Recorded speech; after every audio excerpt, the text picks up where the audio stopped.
Thank you. Please be seated.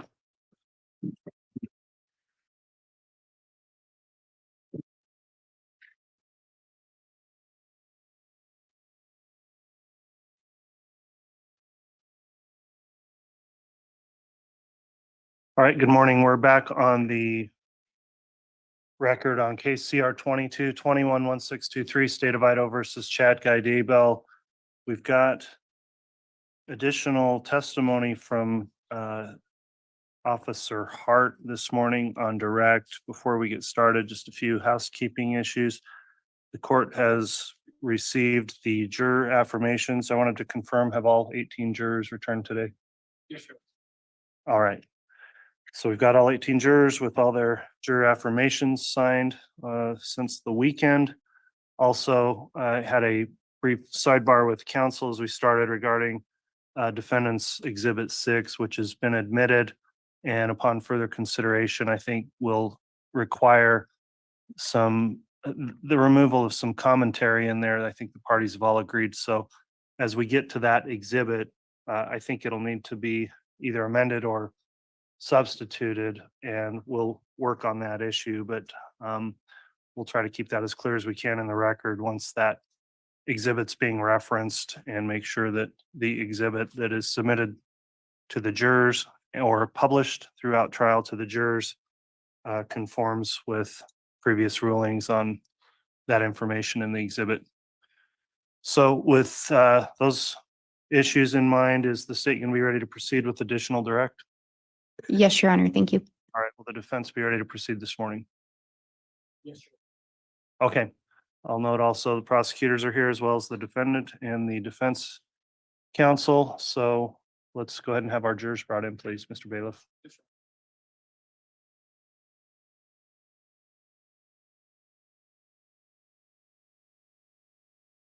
All right, please.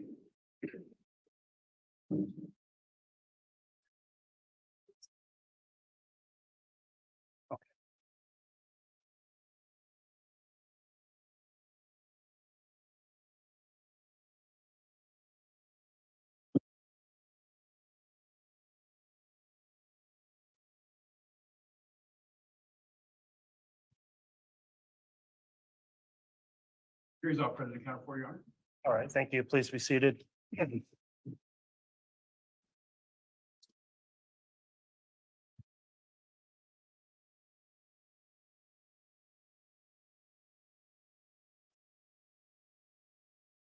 Okay, we are on the record on case CR 22-21-1623.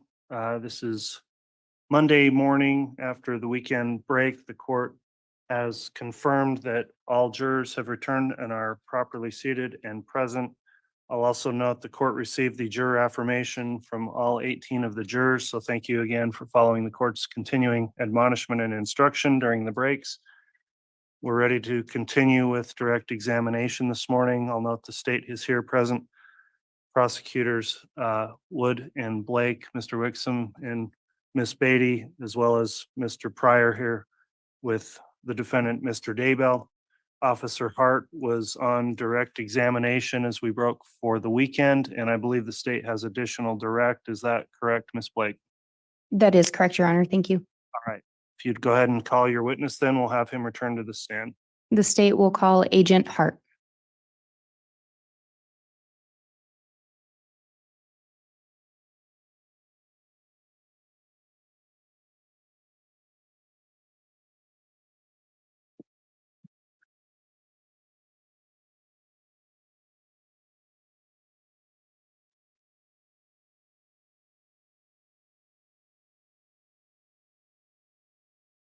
All right, thank you. Agent Hart, you are still under oath for purposes of your testimony. That oath was given last week. In addition, I'll just inquire over the weekend, or since you were on the stand, have you reviewed any of this trial that's been is available online and has been live streamed? Have you reviewed any of the testimony of the trial? No, Your Honor. All right. With that then, Ms. Blake, you can continue on your direct. Thank you, Your Honor. And I do have a modified slide, a courtesy copy for the court and one for Your Honor as well.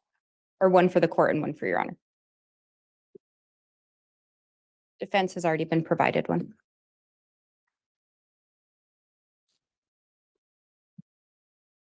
And Your Honor, this is part of State's Exhibit 183. May I publish that exhibit?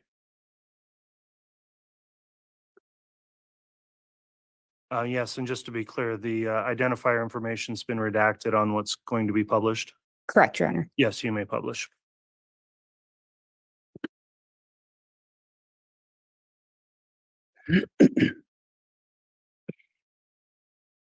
Agent Hart, we were here last Friday and we had been talking about some texts exchanged regarding Charles' death. Do you recall that? I do. And do you recall talking about the beneficiary in relation to Charles' death?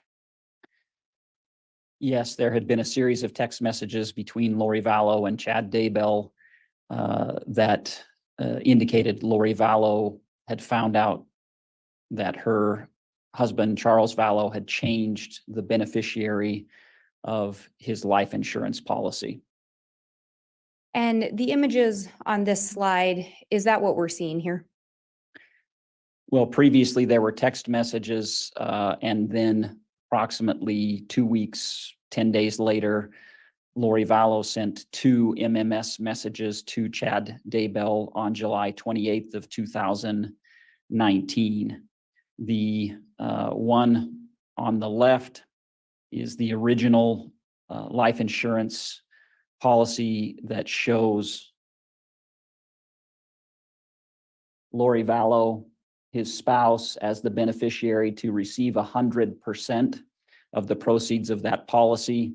And this one over here shows the change in beneficiary to Ella K. Woodcock and the date that that was done.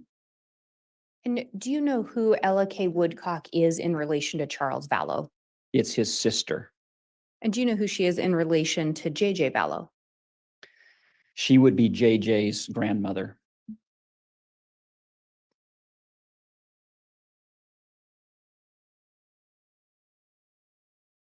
And again, these messages were sent to Chad Daybell.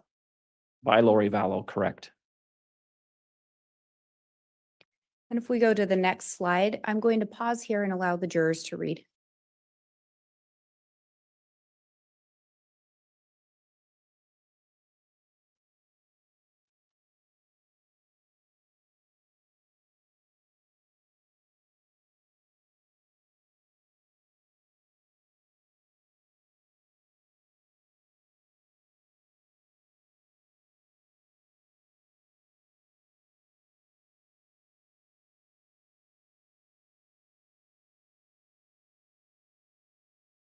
And Agent Hart, when we look at these messages, we'd talked before, there were additional messages in the iCloud account. Is that correct?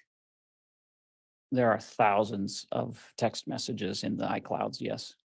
And with these particular messages, were there some preceding messages in relation to these? Chronologically, yes, there were. And when we're looking at these messages, do you know who the Mel is that's being referred to? Yes, that's Melanie Boudreau, Lori Vallow's niece. And what was it about these particular messages that caught your attention? What caught my attention was the conflict that existed between Lori Vallow and Chad Daybell as it relates to their relationship. At this point, Charles Vallow has been dead for almost a month, and Lori Vallow wants her and Melanie Boudreau to travel to Rexburg, Idaho to spend time with Chad Daybell. Chad Daybell is, of course, still married to Tammy Daybell, and so that It's sustained. So you were indicating that Melanie Boudreau and Lori were wanting to go to Rexburg to visit Chad. correct. And can you read the date on these messages into the record? The date of this text string is August 7th of 2019. And then at the bottom, are there some that carry into the next day? Correct, August 8th of 2019. During this time, do you know if Tammy Daybell was still alive? She was. So in this context, it appears that Lori's telling Melanie, we just had a big fight. Do you know who that's in reference to? That's in reference to Lori Vallow and Chad Daybell.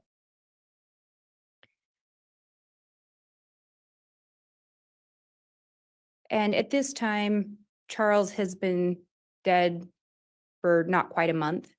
Correct. What else about these stood out to you?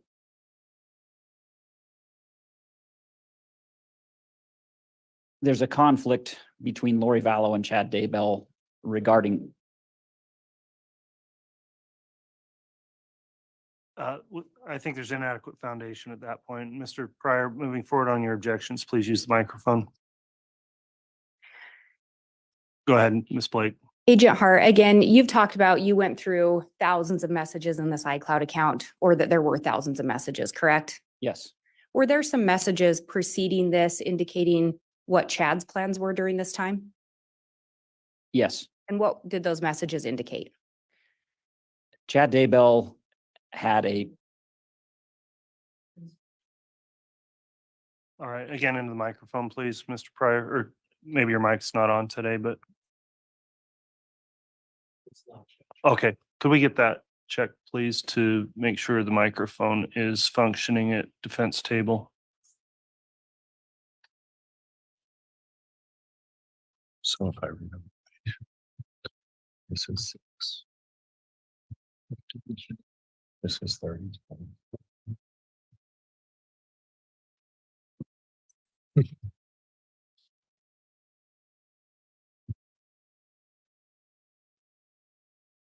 You. Okay, apologies. Ms. Blake, would you ask another question? I'll defer ruling on that objection. Go ahead. Agent Hart, did you review messages that indicated what Chad's plans were during this time frame? yes, it's a scheduling conflict. Lori Vallow wanted to visit Chad Judge, Daybell. I'm in object. It's unresponsive. Your Honor, may I respond?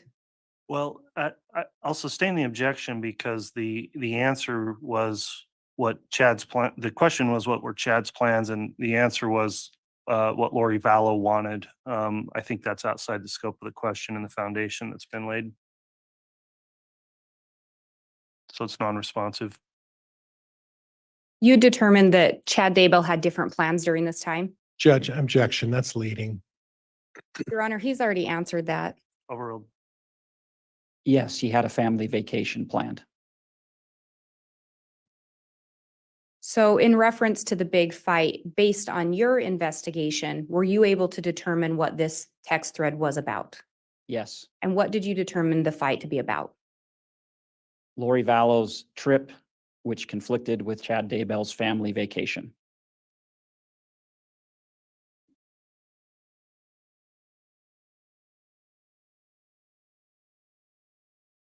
And when we look at those last 3 messages, did anything about those catch your attention? From the content of the iCloud, this was the first big fight they had had. And it appeared that they were at odds with one another. And Chad Daybell's comments was that his heart was crushed and he would never stop loving her. And if we go to the next slide, again, I'm going to pause to allow the jurors to read.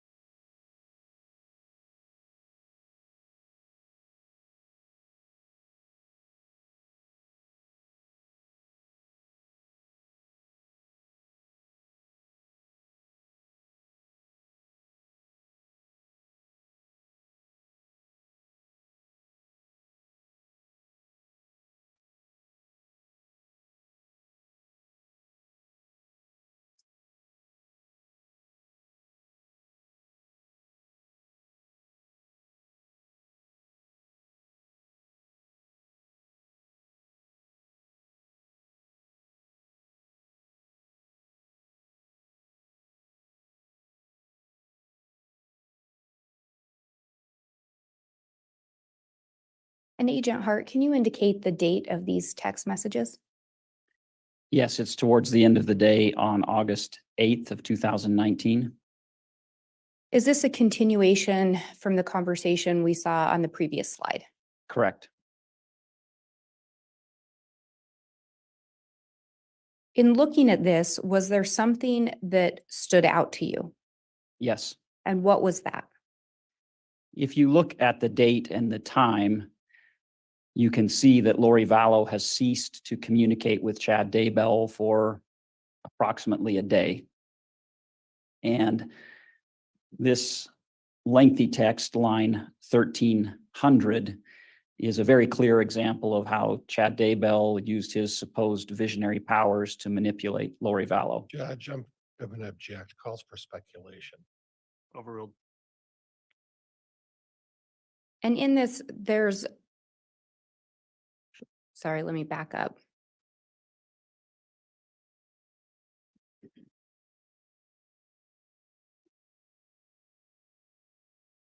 In that first message as well from Chad to Lori, can you read the second sentence of that? Saddest day of my life. And again, you indicated Lori had quit communicating with him after the previous message that we saw. That's correct. So there had been no communication from Lori Vallow to Chad Daybell on August 8th of 2019.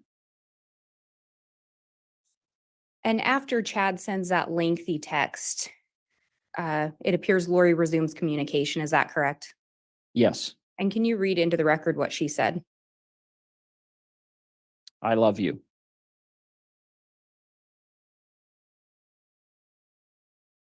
And then Chad responds just, Thank you, my love. I will get things restored.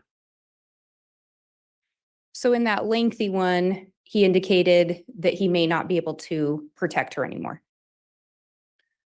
Correct. Grandpa Keith is Lori's deceased grandfather. So Chad Daybell is indicating to Lori Vallow that he is unable to protect her and that the angels are angry that she is ignoring him. And so he is trying to get her to respond due to those indication of what's happening spiritually. And then once she does respond, Chad will get things restored. That's what he indicates, yes.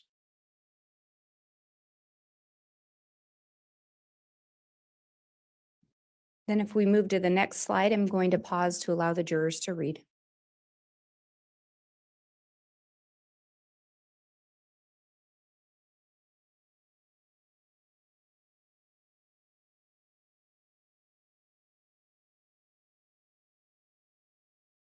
And will you indicate the date this message was sent? This is August 10th of 2019. And what about this particular message stood out to you? Well, I think this is an example of how Lori Vallow manipulates Chad Daybell.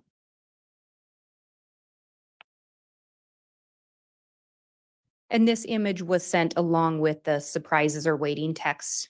Is that correct? That's correct. And again, on August 10th, is Tammy Daybell still alive? Yes.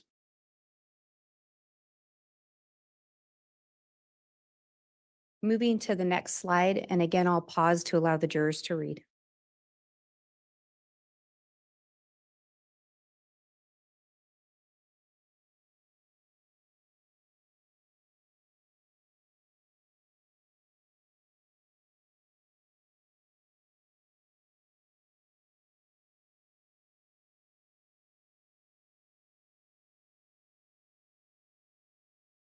And if you could read into the record the date these messages were sent. These are August 10th of 2019. So these would have been sent after that image that we saw in the previous slide. Correct. What, if anything, about these caught your attention? There had been several messages preceding these two messages indicating their ability to connect spiritually, to enter into portals, to be together outside the physical realm. What stood out to me about these two messages is that both Lori Vallow and Chad Daybell understand that's not real and it's not true. Lori Vallow says, I wish you were really here to experience this with me. And again, saying, I wish I could wake up and kiss your sweet, tender lips for real. So to me, that indicated an understanding between being together truly in the physical realm in which we live versus this alleged ability to portal and be with one another spiritually.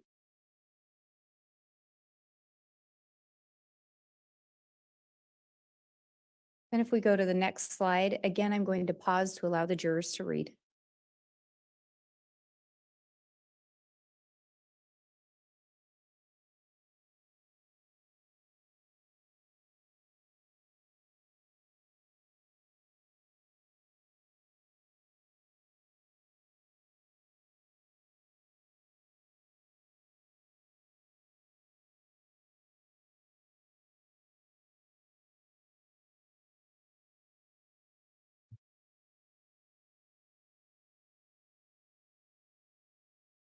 Can you indicate the date these messages were sent into the record? Yes, this is August 11th of 2019.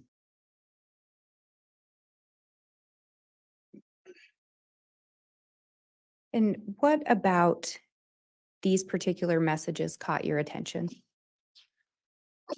These 4 messages are the beginning of a text string that occupies this slide and the next 5 slides.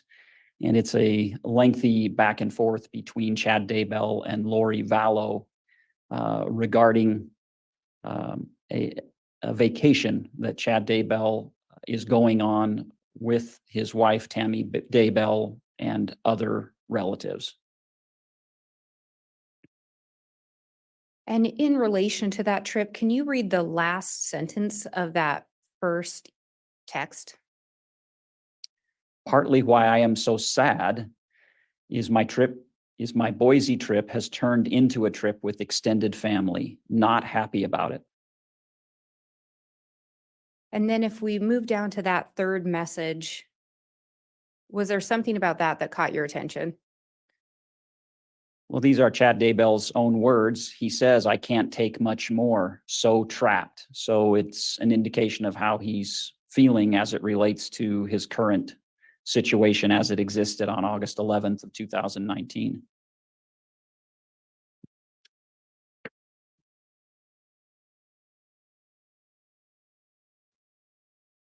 We move to the next slide and I'll pause to allow the jurors to read.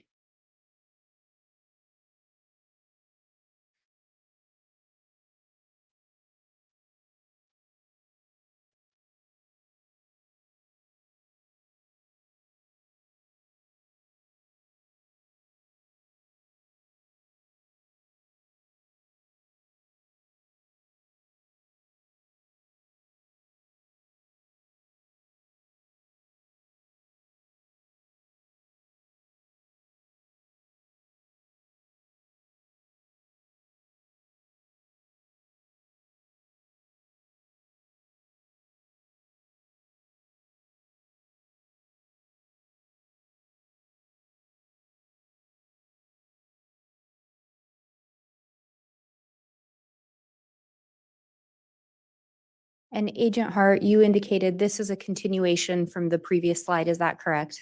Yes. What about these messages caught your attention? First of all, the date caught my attention. This is 1 month to the day after Charles Vallow had been killed and approximately 10 months into the relationship between Lori Vallow and Chad Daybell. Subsequent to Charles Vallow's death, the pressure being put by Lori Vallow on Chad Daybell for them to be together increased significantly. And so you see in these messages that Lori Vallow is asking, is that what he wants, for me to sit around waiting for you endlessly and you miserably wasting time? It doesn't feel right. And so these messages are a good indication of their thoughts as it relates to their ability to be together in the current circumstances that they find on that date. And in that first message, Chad refers to it as torture. Referring to the 2 days he's going to spend with his family as torture, yes, And you indicated Charles Vallow's been dead for about a month, correct? exactly 1 month.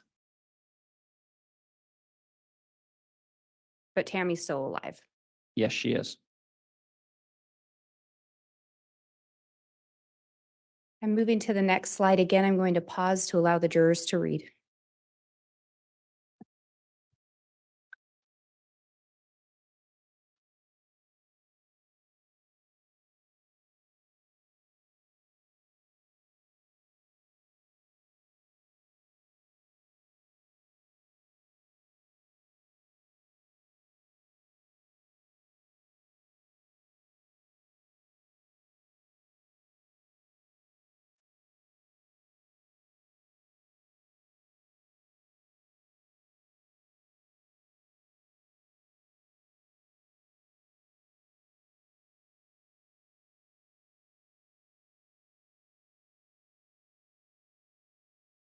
And Agent Hart, you indicated this is also a continuation from the previous two slides. Is that correct? Yes, it is. When you look at these particular messages, what stood out to you? Again, it's a clear communication between Lori Vallow and Chad Daybell regarding the status of their relationship and Lori Vallow's desire to be together overtly with Chad Daybell.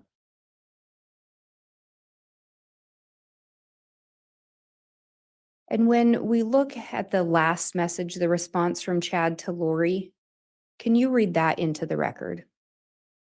Yes. Oh, honey, that is so crushing. I feel so destroyed inside. You know, my love for you is deep and real. I want change. I'm constantly begging for change. I want you. Nothing else matters. But I am hindering your life and you deserve better. I love you so intensely.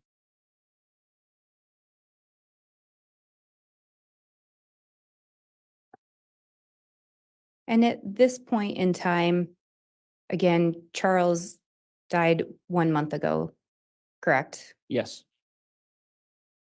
But Tammy's still alive. yes.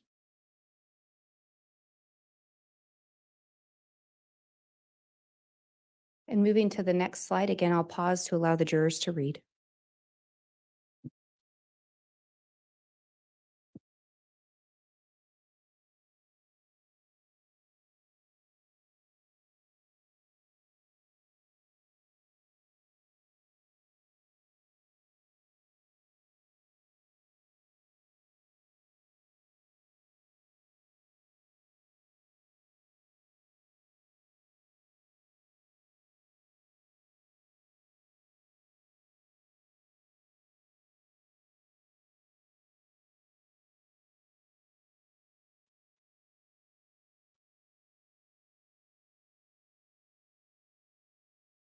Agent Hart, on that previous slide, we'd seen that Chad was begging for change so he could be with Lori. Is that correct? Yes. What would need to change so he and Lori could be together? Judge, objection calls for speculation. Sustain.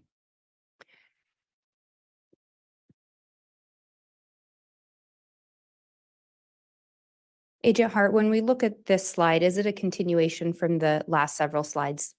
Yes, And it's still on August 11th of 2019. that's correct. What about these messages stood out to you? This demonstrates Lori Vallow's impatience for this plan that I've testified to previously about the life they want to live, where they want to live it, and their plans to be together and conduct missions together. And so Lori wants that to happen. And That can't happen while Tammy Daybell is still married to Chad Vallow, or excuse me, to Chad Daybell. And again, to remind the jurors, in these messages, did you ever see any indication that Chad was intending to divorce Tammy? Never. Did you ever see any indication that Chad was intending to separate from Tammy? No. If we go to the next slide, again, I'm going to pause to allow the jurors to read it.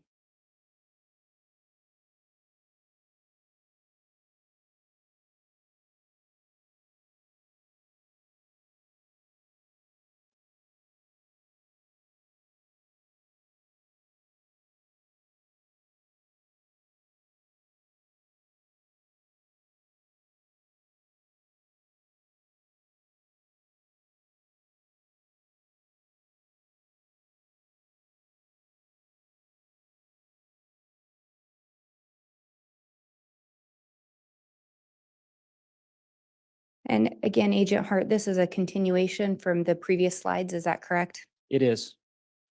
What about these particular messages stood out to you? Previously, on August 8th of 2019, when this conflict about Chad Daybell's family vacation came up, we saw the text message about Grandpa Keith and that the Angels were angry that Lori Vallow was ignoring Chad Daybell. The middle line of this text is a reference to that exchange that occurred 3 days previously, where Lori Vallow is now asking Chad Daybell, "Are you going to threaten me that I'm unprotected for putting Chad Daybell aside?" And his response is, "Absolutely not.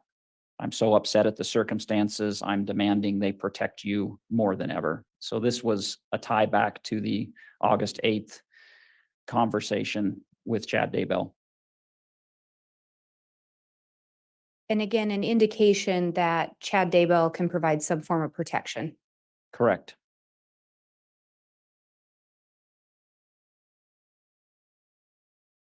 And moving to the next slide, I'm going to pause to allow the jurors to read.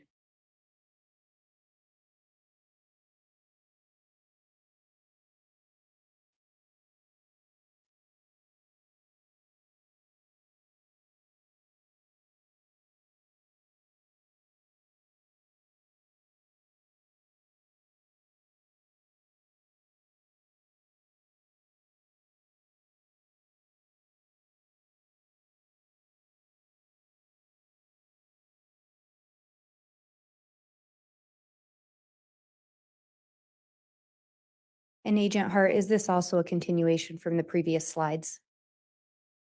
Correct. This is the final slide for this text string.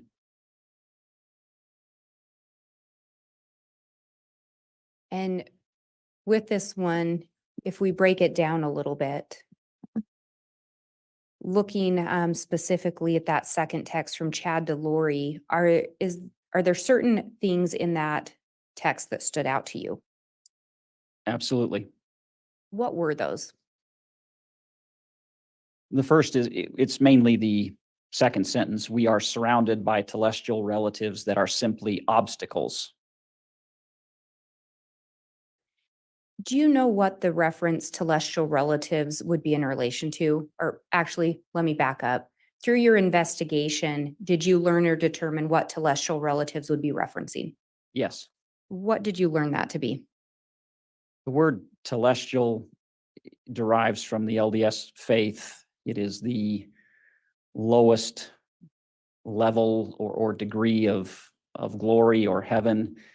And then there are levels above that. So it's a reference to the lowest level of heaven as it's perceived. And the specific word next to that is relatives. Yes, And these celestial relatives are being described as simply obstacles. correct. And then what did Chad say regarding that? What's that next sentence, if you could read it into the record?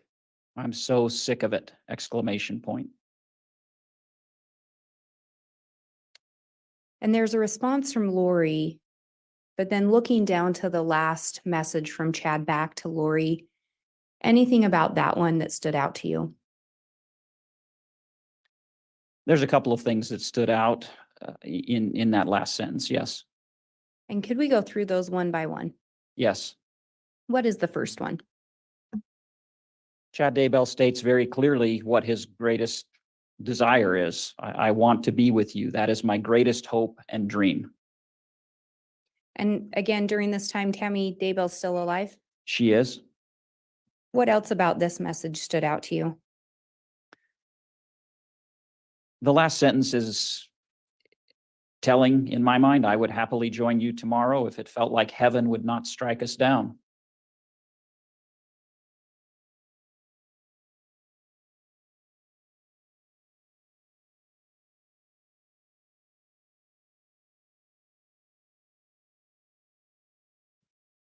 Your Honor, I have no additional questions at this time. All right, thank you, Ms. Blake. Counsel, in reference to cross-examination and potential exhibit, I wanted to update counsel on that outside the presence of the jurors. So let's take a brief sidebar at this moment.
All right, we're back on the record after a sidebar with council.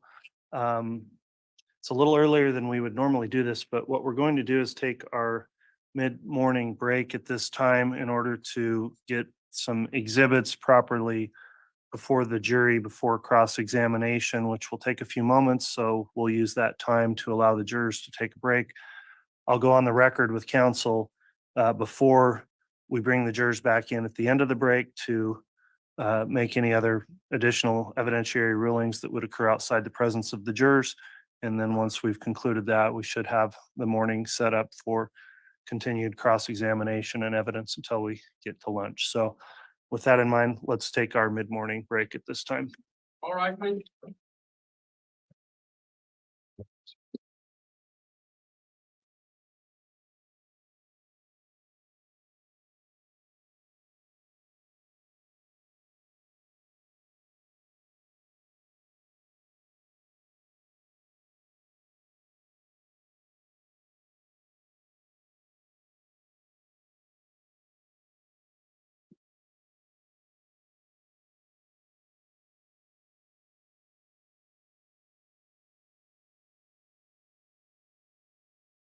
All right, council, just let me know when you want to conclude the break when we have these exhibits ready. Folks, go ahead and head out now. You grab all of them.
Thank you. Please be seated.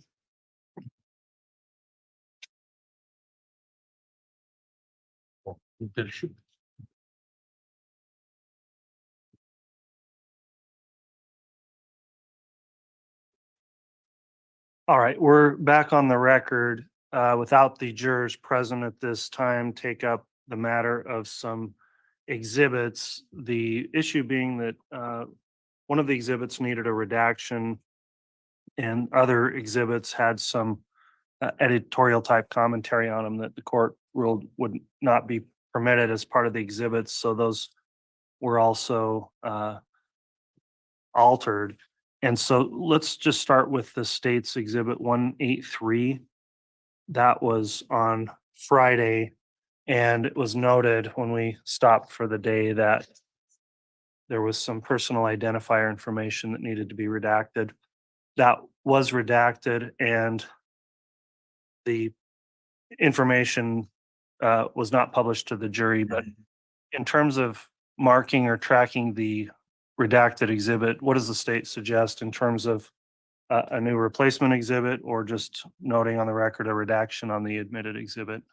Thank you, Your Honor. The state would request that we just note that the redaction was made. The state actually never ended up submitting the original 183 because that was caught prior to us finishing with that PowerPoint presentation. So I talked to Madam Clerk and let her know that we were going to go ahead and get it modified. So the exhibit that's actually been entered into the record is the 183 with the redaction. So I think if we could just make a clear record that it's been admitted with the redaction versus the 183 that was previously admitted that wouldn't have had the redaction, if that makes sense. That may be the easiest way to do it. And the jump drive submitted to the court does have that correction.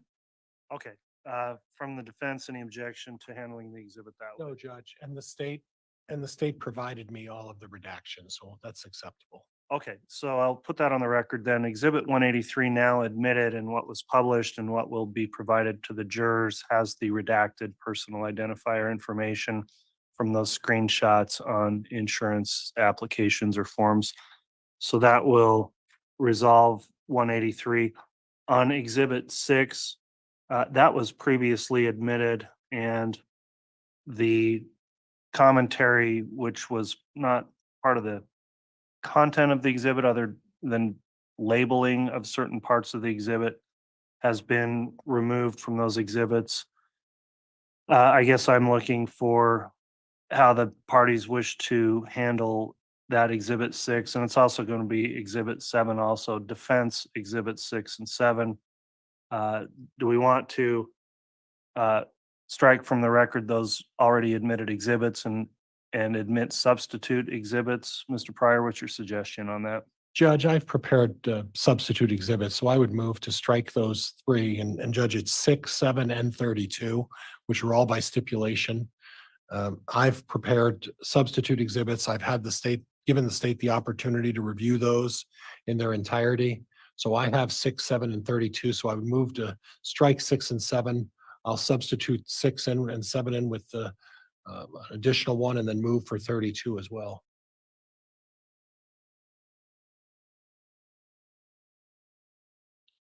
I think 32, we're looking at our records. I don't know that that one was yet admitted. I don't think so, Judge, but I may have referenced it, but I don't think I admitted it at this point.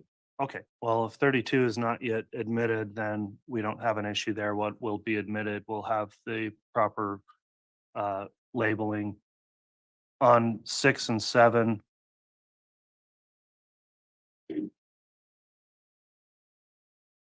I guess my suggestion is going to be we would strike them and maybe relabel the new submitted ones since exhibits were already admitted and call them 6A and 6B. Is there any objection to us giving them a new designated name, or do you think it's more clear to just note the changes on the exhibits after admission? Your Honor, from the state's perspective, I believe that both 6 and 7 have multiple subparts that are labeled within the discs as 6A, 6B, and subsequent, and I think 7's the same.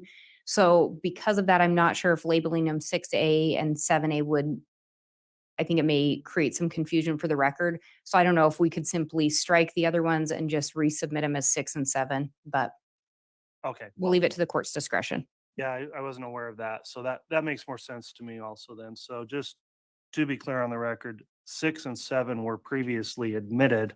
They were not yet published to the jurors.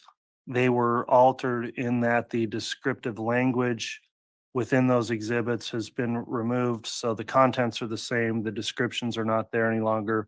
So 6 and 7, as originally submitted, are removed from the record, and these 6 and 7 exhibits will come in now with the proper identifiers and just simply replace what was admitted. So we'll watch for that as things move along, council. I think there's a few other exhibits that are going to require the same treatment that have maybe not yet been admitted, and my staff attorney will assist in identifying those along the way if council hasn't. So I think with that, then we're ready to proceed with those evidentiary issues resolved. Anything further before we move on to cross from the state? Not from the state, Your Honor. Thank you. Judge, just that if I could have the original 6 and 7 that were struck and have them returned to me, I would appreciate it, Judge. Okay, if we do have those, we'll get those out of our court records back to defense counsel, and then we will make a diligent effort before deliberations that whatever of these digital files go in for deliberations are only the correct exhibits that were admitted during trial. So with that, we're ready to bring the jurors back in. Let's have them return, and we'll commence with the defense cross of the witness.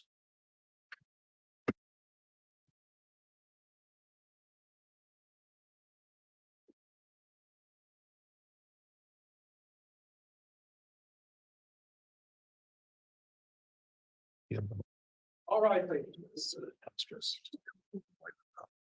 Strike out the things on. Stand up.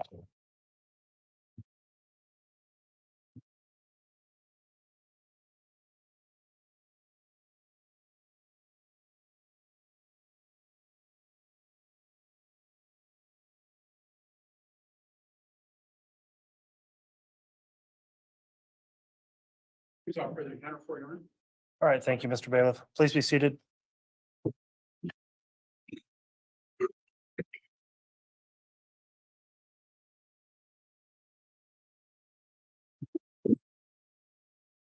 All right, we've returned from our mid-morning break. We've sorted out the evidentiary issues we had on the record outside the jury's presence. Jury's returned at this time. Agent Hart remains on the stand, still under oath for testimony. The state concluded direct, so at this time, Mr. Pryor, if you'd like to conduct cross-examination, you can do so. And permission to approach the podium, Judge. Yes. Thank you.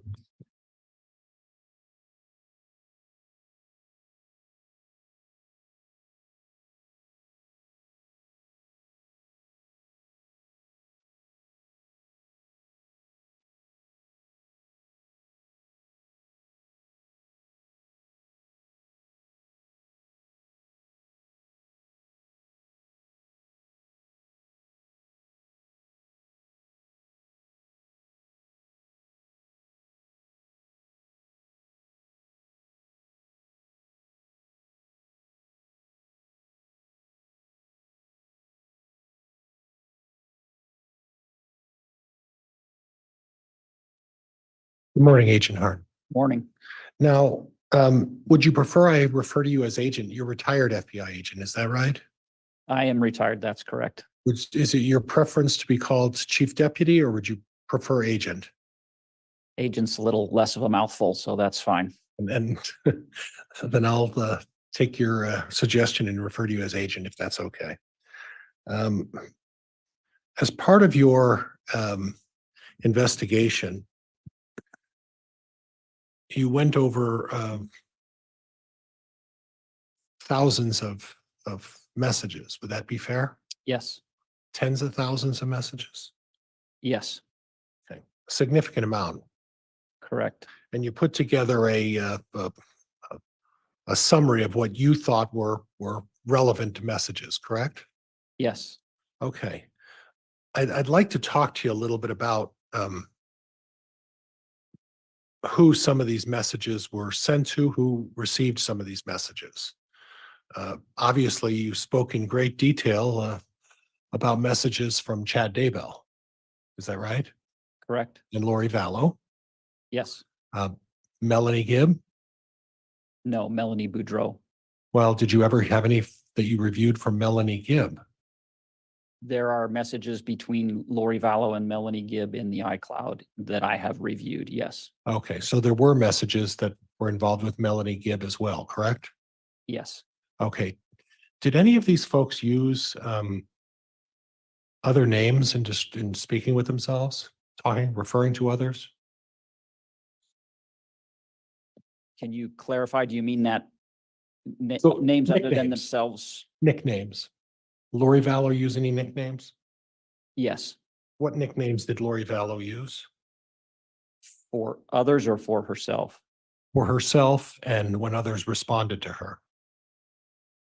She would be called Lolo. She would be called Lily. Chad Daybell referred to her as Elena. And then there were numerous nicknames for her contacts that she had within the iCloud. Okay, and then as far as Melanie Gibb, do you recall the nickname that Melanie Gibb used? For herself? For herself, yes. I'm sorry, I don't recall that.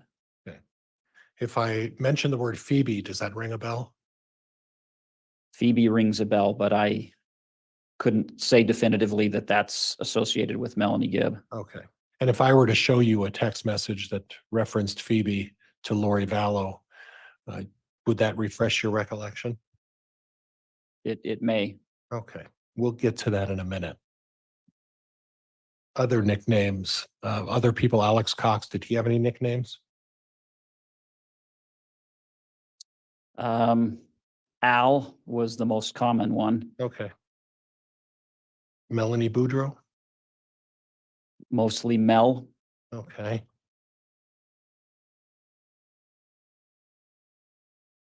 Anybody else you can think of? Lori Vallow referred to Chad Daybell frequently as Bubby, Bubby. Okay. Anything else?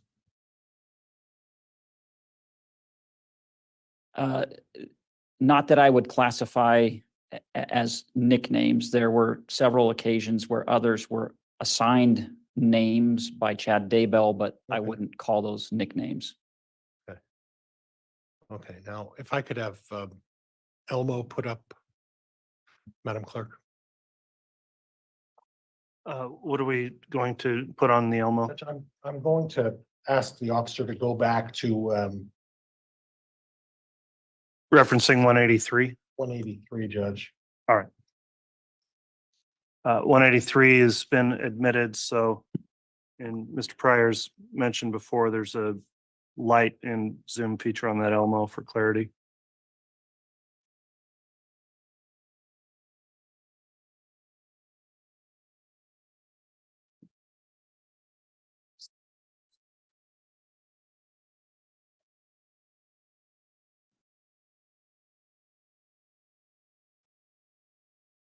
And there's a light there as well somewhere. There's a light switch that gets rid of the shadow. There you go. Thank you. Wouldn't make it without any help, Judge, I promise you. So I want to start towards the end of what we talked about. And you talked about your analysis of this particular discussion or chain of text messages. And this is from the Lolly time at iCloud, Lori Vallow, right? Correct. And the last line, I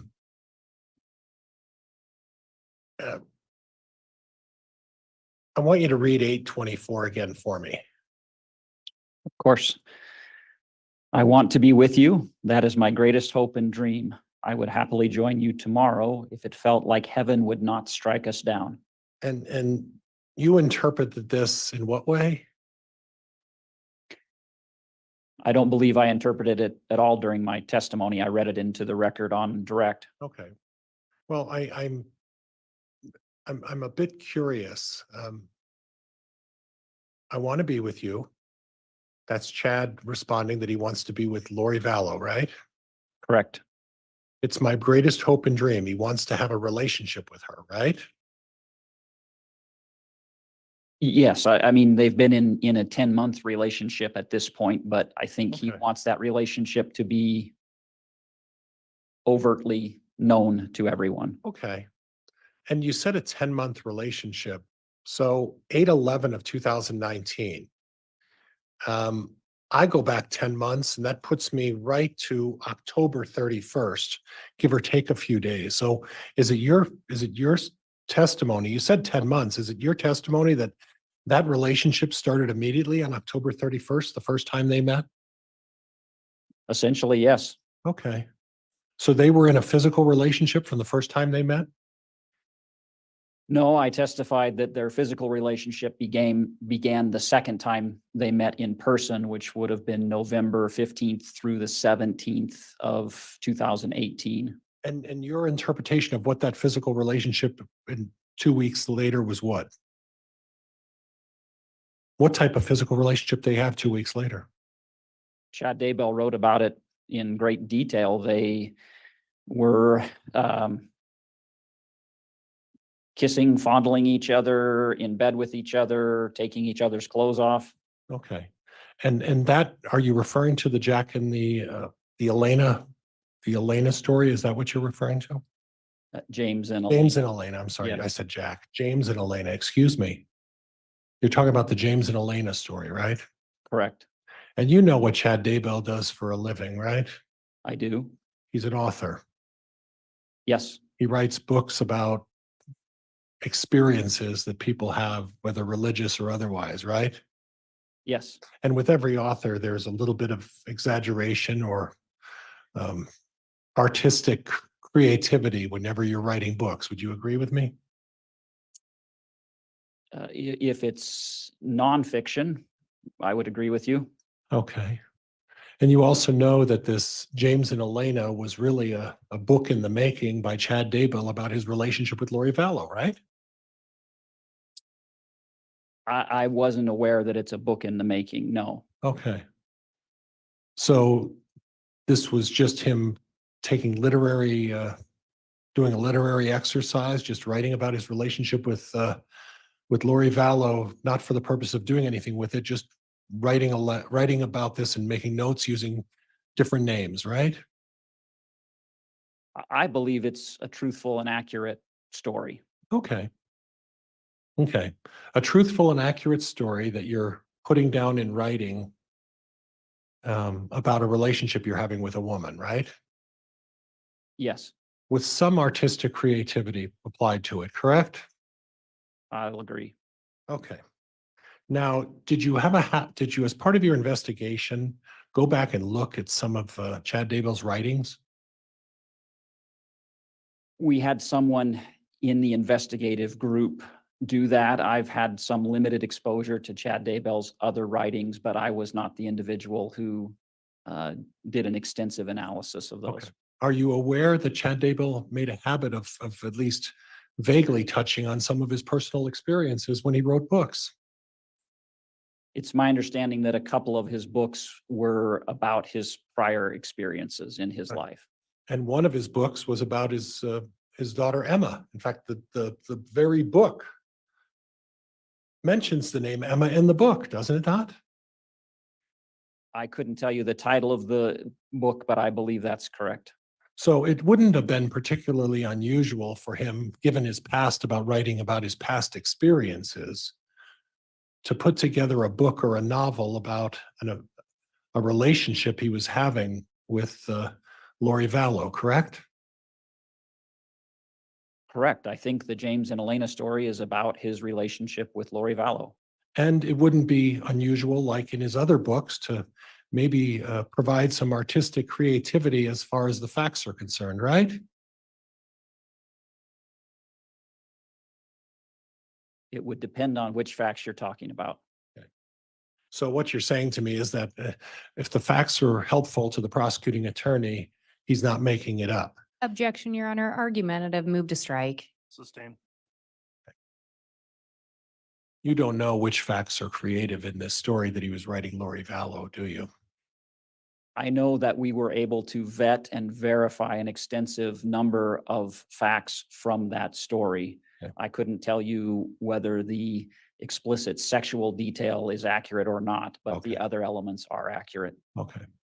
So when we go back to this lolly time that's up on the board here and showing us, the last line is, I would happily join you tomorrow if it felt like heaven would not strike us down. You see that line? I do. Okay. And you said you didn't offer any explanation as to what that meant. On direct, I did not. Okay. And that was on August 11th of 2019. That's correct. And it talks about heaven would strike us down It in does. regards to the relationship. Say again. Well, it's in regards to the relationship because I will happily join you tomorrow if it felt like heaven would not strike us down. That's what that says, isn't it? It does. Okay, so that has nothing to do with murder, does it?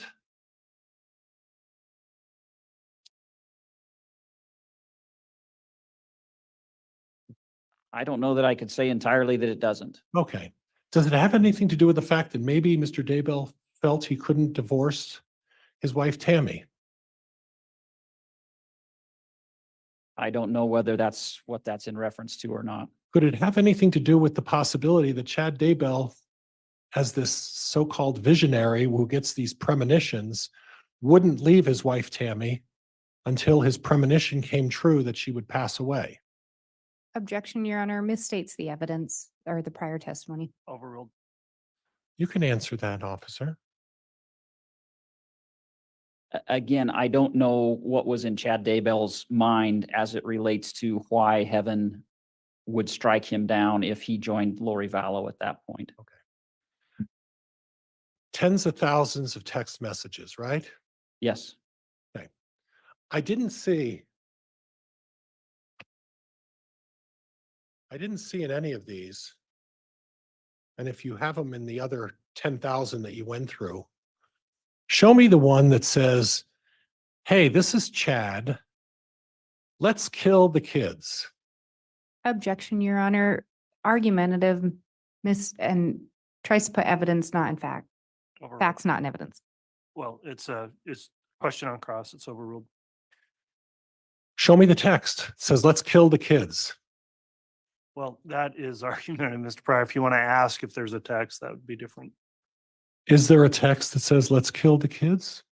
there are several texts that talk in detail about the deaths of those two children. Yes. Oh, well, in detail about the deaths and what happened during their deaths, right? Not let's kill the kids, are there? Wait a minute. What do you mean? What happened during their? What I'm saying is that there's references to Tylee and JJ throughout text messages, correct? Yes. Okay, but there is not a text message that says, let's kill the kids, is there? There are text message in those specific words. No, but certainly alluding to and planning for the deaths of Tylee and JJ. Yes. Okay, and what in reference to how they're planning to kill the kids, why don't you talk to me a little bit about that? What exactly did you come across that says, let's plan on killing the kids? Objection, Your Honor, misstates the testimony. It's argumentative. That is sustained. You just made reference to the fact that there are text messages that talk about the planning of killing these kids, right? Correct. What text messages are you referring to? There are several text messages between Lori Vallow and Chad Daybell that refer to a plan to take the children and Chad Daybell's ability as a supposed visionary to understand when that might happen. Okay. Okay, so there's no specific text message that talks about we're going to kill the kids and live happily ever after, is there? I would disagree. Contextually, I think that's the meaning of those texts. Okay, so in other words, you're interpreting those texts how you think they should be understood, right? Well, those texts talk about the deaths, using the word death of Tylee and JJ. It talks about their death percentage, and both Tylee and JJ ended up being murdered. So I if that's context, then that's the conclusion I draw, yes. Okay, so what you're referring to are the text message where a numeric number was assigned to particular children about death percentages, correct? Assigned by Chad Daybell, yes. Right. Now, we talked a little earlier, and that's why I'm leading into this with you.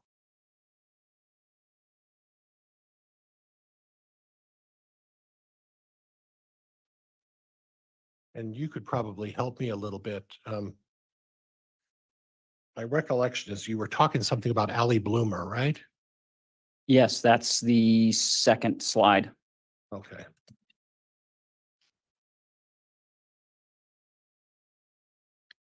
Okay.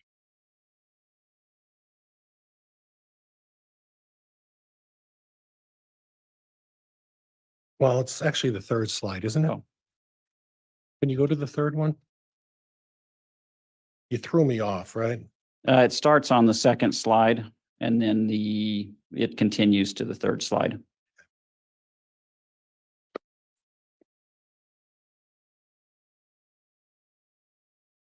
So you talked about the fact that because Chad Daybell put a numeric number on the children, that was the reason they were killed, right? No, I wouldn't state it that way, that was the reason they were killed. That supported your theory that they were killed because they were put a dark number on them, right? I believe the dark number provided the justification for Okay. them to carry out those acts. Okay. Okay, so when we go down to line 3000, would you read that one for me, the first two sentences? Yes. Allie Bloomer is 4.1 dark. Her cop husband is 3 dark. Okay. Now, to your knowledge, are Allie Bloomer and her husband dead? To my knowledge, they are not. Okay. So when you assign a number dark, explain this. I mean, you probably know better than I do. Is this something that's part of the LDS faith? Not to my knowledge, no. Is there a reference in the LDS faith to light and dark? Light and dark. Yes, there's reference throughout the Bible and the LDS faith to light and dark. So if there was previous testimony by someone who suggested that light and dark is not part of the LDS faith, they're either mistaken or they're not being truthful. Would that be fair? I don't think light and dark as assigned by Chad Daybell is part of the LDS faith. That's not what I asked you, sir, and I appreciate you answering that way. What I asked you is that there is light and dark in the LDS faith, right? Objection, Your Honor, asked and answered. Overruled. It's overruled. There's a light and dark in the LDS faith, right? Yes, Okay, so what we're talking about is that there's a numeric system here. Is that what you're telling me? That Mr. Daybell's using? there is a numeric system that Mr. Daybell is using. Okay, and you've never seen this with anybody else ever putting a numeric system on light and dark, correct? I have not. Okay. Okay. And Allie Bloomer and her cop husband are not dead, right? To your knowledge? To my knowledge, they are not. So do you know how this dark numbering system works? Is high good or is low good, or how does that work on the dark spectrum? From what I've been able to decipher based on my participation in the investigation, the higher the number, the worse it is. Okay. So if you're a 1 dark, that you're better off being a 1 dark than you are being a 4 dark, right? Correct. Okay. Okay. All right.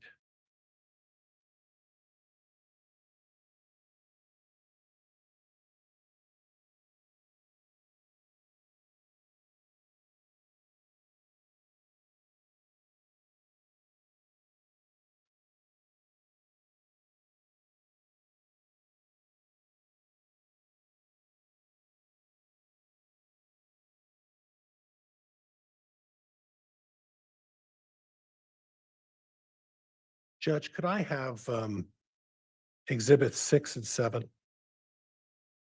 Yes, I'll have the bailiff bring those over.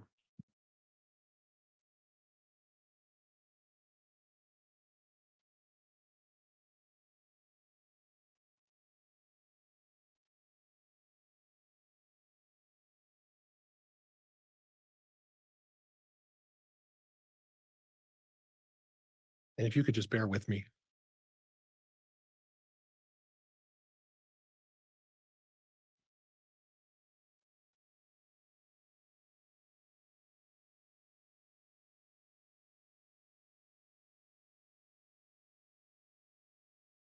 While I'm waiting this to warm up a little bit, we'll move on and talk about a couple of other topics while I'm.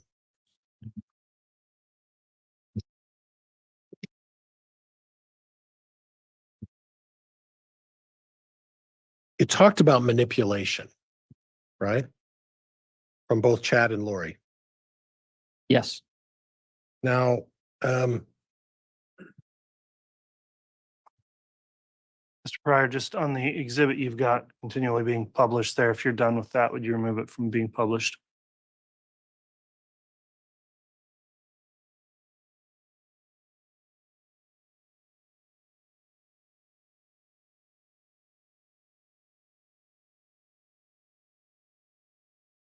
now your testimony is that you felt that Chad was using his religious knowledge or beliefs to manipulate Lori Vallow, correct?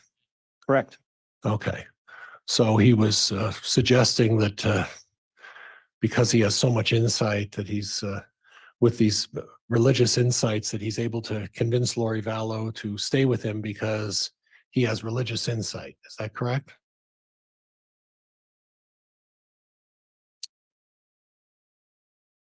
He was looked to as the visionary for this small group, and in that capacity, yes, used that to keep Lori Vallow in a relationship with him.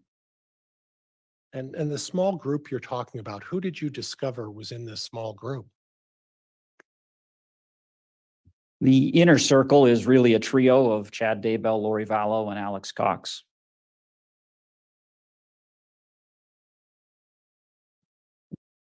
Anybody else? That's what I would refer to as the inner circle. There were others that were more peripheral. Okay.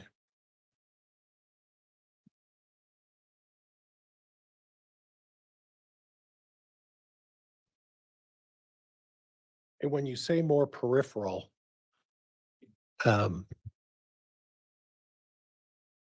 shared some of the same religious views that Chad Daybell has.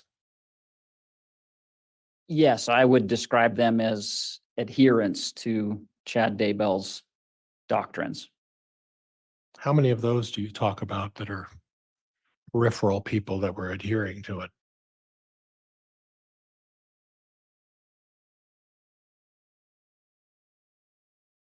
Six to 10. Would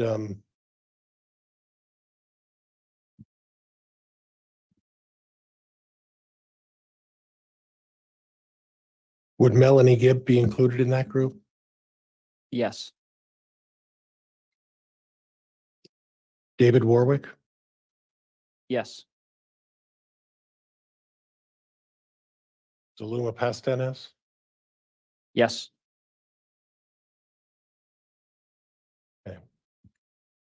Melanie Boudreau? yes. So this wasn't a large group of people then. No, Chad Daybell spoke at a lot of conferences and those were larger, but I don't, I can't speak to how his message was received by those people. And when you say Chad Daybell spoke at these conferences, you touched on it a little before that maybe Lori Vallow wasn't believing everything that Chad was saying about this religious stuff, right? No, I don't believe I said that. I do believe she believed pretty Okay. much everything that Chad Daybell said. Okay. And maybe what you testified to is that you questioned the accuracy of it in one of the text messages that you put up on the board. Do you recall saying something about that? No? I don't, if you can direct me to this particular message. So Chad Daybell started writing these books well before she ever met Lori Vallow. He met Lori Vallow, correct? Yes, And he wrote these books about his experiences and about his theories and interpretation of what he felt was the teachings of the LDS faith, right? Objection, Your Honor. Introduces facts, not in evidence. I believe counsel's testifying. Sustained. Well, he wrote a lot of books about religious issues, correct? yes, I think most of his books had to do with kind of an end of times theme.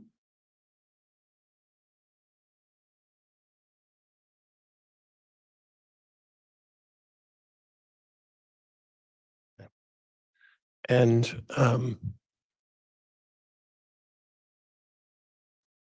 he would go on these various,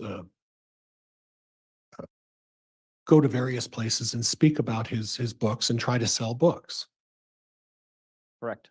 This was sort of a way to market or to make a living by talking about various religious feelings about religion, and then he'd go on and speak to people, and then in the meantime try to make a living or try to make money selling these books to people, right? Yes, And the predominant audience that he would go to, these encampments, these gatherings, these various locales, for the most part, they were centered around Utah, correct? no, I mostly, well, St. George, Mesa, there was one in Boise, Right. so Well- the Intermountain West. And you beat me to the punch because I was about to start with Utah, then say Arizona, then say Idaho. But you know, the predominant audience that these books were marketing to were people in Utah, Arizona, Idaho, correct? That's where he spoke, yes. And they were predominantly marketed to people of the LDS faith, right? I think so. And they were marketed to the people who would want to go to these various seminars about preparing for the end of time, right? Yes, And these people weren't all members of a cult, were they? not to my knowledge. And there were various audiences who would show up and listen to Chad Daybell talk and sell his books, right?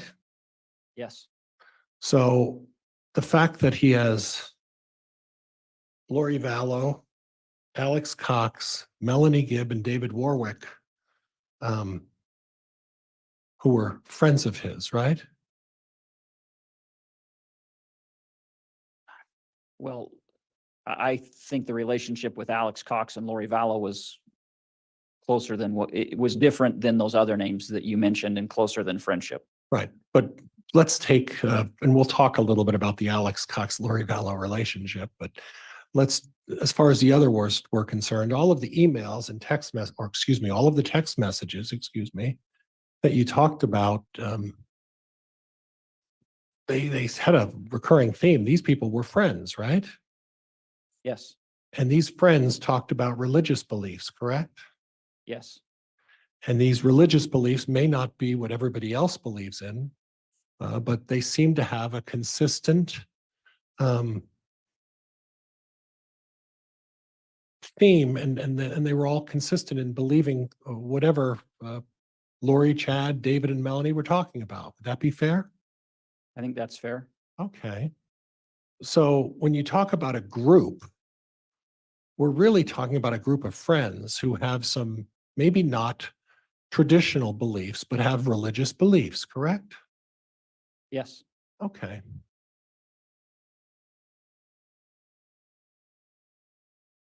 Now, the text I put up there from Lori to Chad, and it's the one line 836. Oh, wait. Let me know when you're ready. Mhm. You okay? You all set? Yeah. Okay.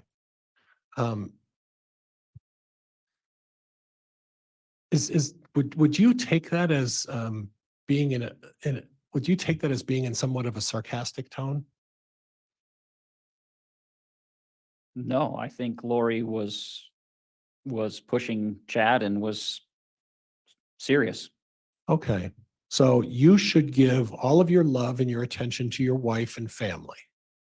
That's what she's saying, right? Yes. I'm just a distraction. Go have fun with your family. There's nothing sarcastic about that? Well, if you look at Chad Daybell's reaction, which is that is so crushing and I feel so destroyed inside, I don't think he took it as being sarcastic. Okay. I really do want you to. I just can't be in the way anymore. If things change, then we can talk, but we have nothing until things change. So she's basically drawing a line in the sand and saying, unless something changes, we have nothing to do with each other. Would that be fair? Yes. Okay. So what she's doing is she's saying that unless something happens, either you divorce your wife or you kill your wife or your wife dies, you don't have me. I agree. Okay.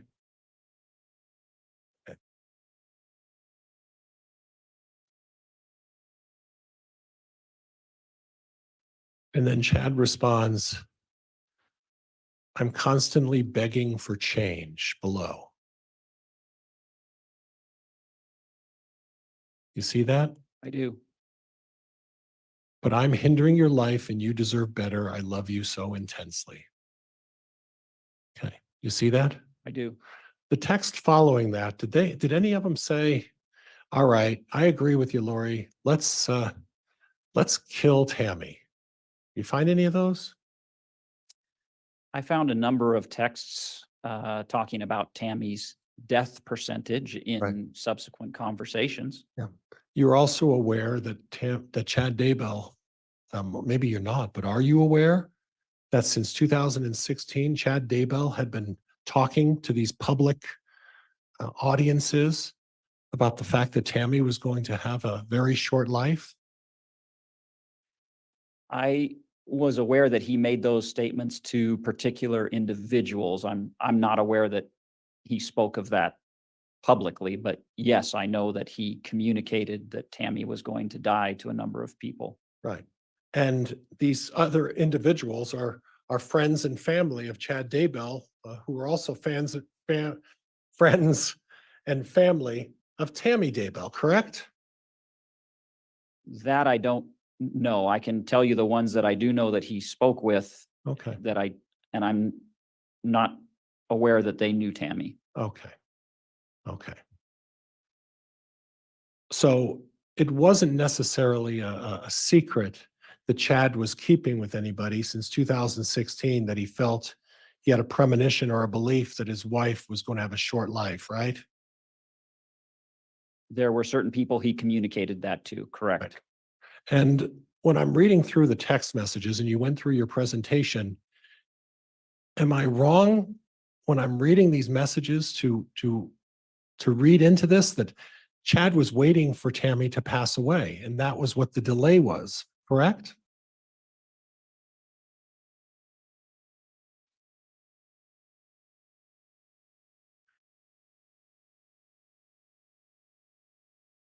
It could be that, or it could be waiting to take action. Okay. So we don't know what it was, right? From the investigation, I believe I know what it was. Okay. Well, people differ in their opinions, right? They do. Yeah.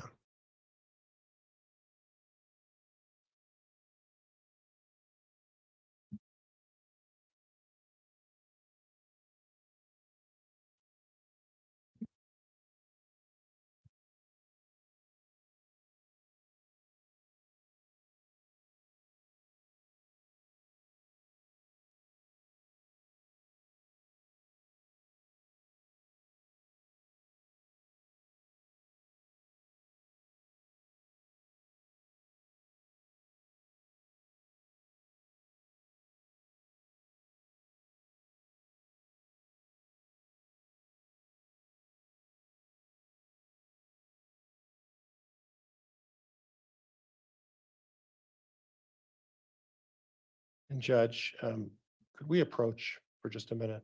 Yes.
Best laid plans.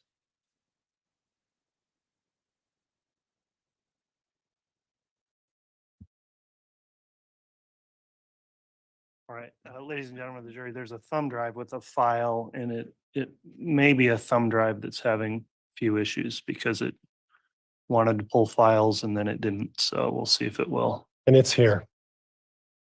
Judge, I got it. Okay, all right. thank you. Surprise. Magical words. You did it.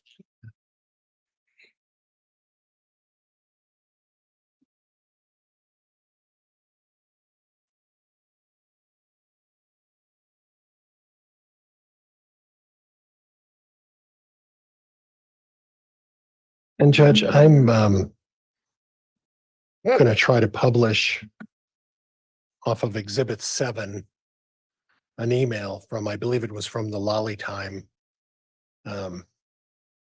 previously admitted Exhibit number 7.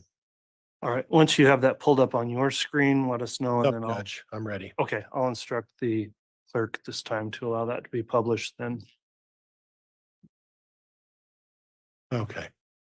Now, you previously mentioned about Phoebe, was your recollection was that it was Melanie Gibb, is that correct?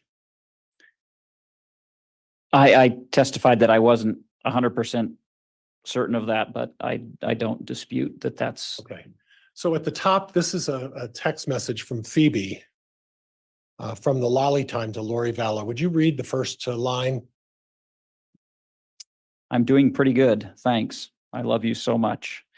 I'm going to teach right now, teaching about discerning and shutting off dark portals. Okay, and then the one below that.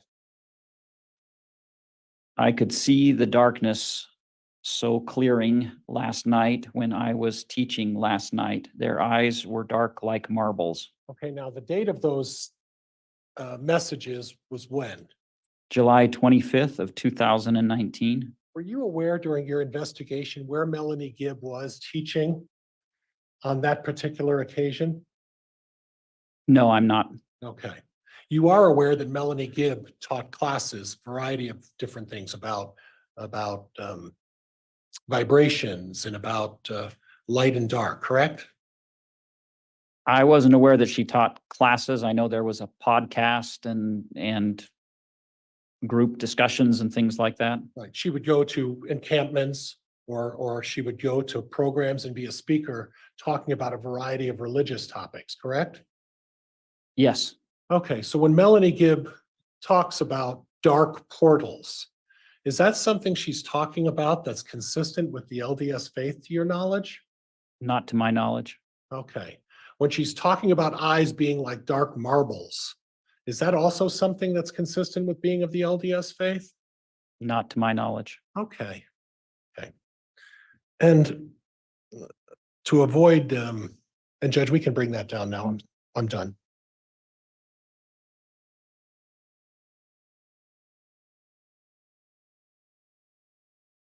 But during your research, there were other individuals that talked about putting numeric numbers on people with dark and light, right?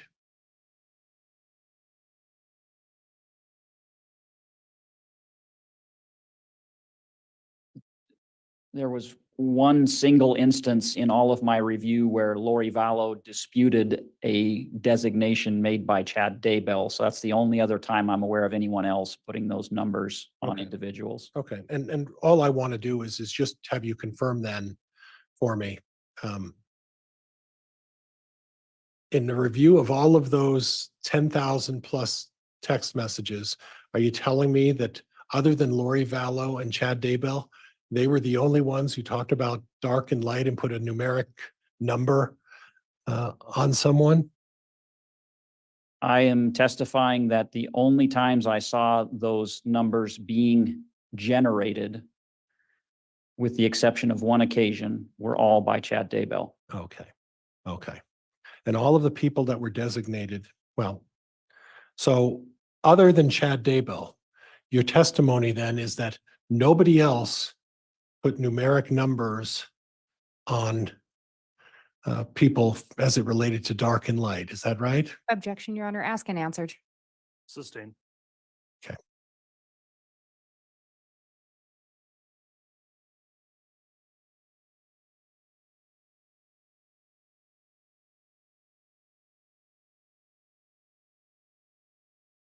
You brought up a subject about the process of sealing. Remember that in the very beginning of your testimony? It's part of the James and Elena story, correct? Right. But you also explained that what sealing is in your definition, right? Yes, Okay. Now, I understood sealing to be part of a marriage process when two couples of the LDS faith go into a temple and they perform a private ceremony. Is that what you understand it to be as well? yes, when two people go to get married, correct.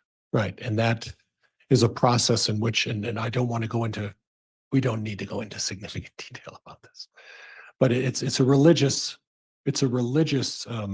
symbolism to show that they have an intent to wanting to be together the rest of their life, right? Correct, And they're basically sealing themselves to each other in essence, right? correct. Okay. Okay. Has nothing to do with death or anything like that. It has everything to do with the celebration of the marriage ceremony, correct?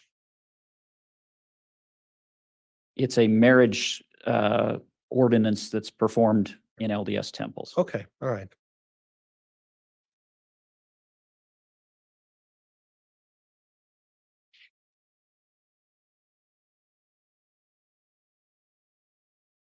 Okay. And Judge, I'm going to stop there.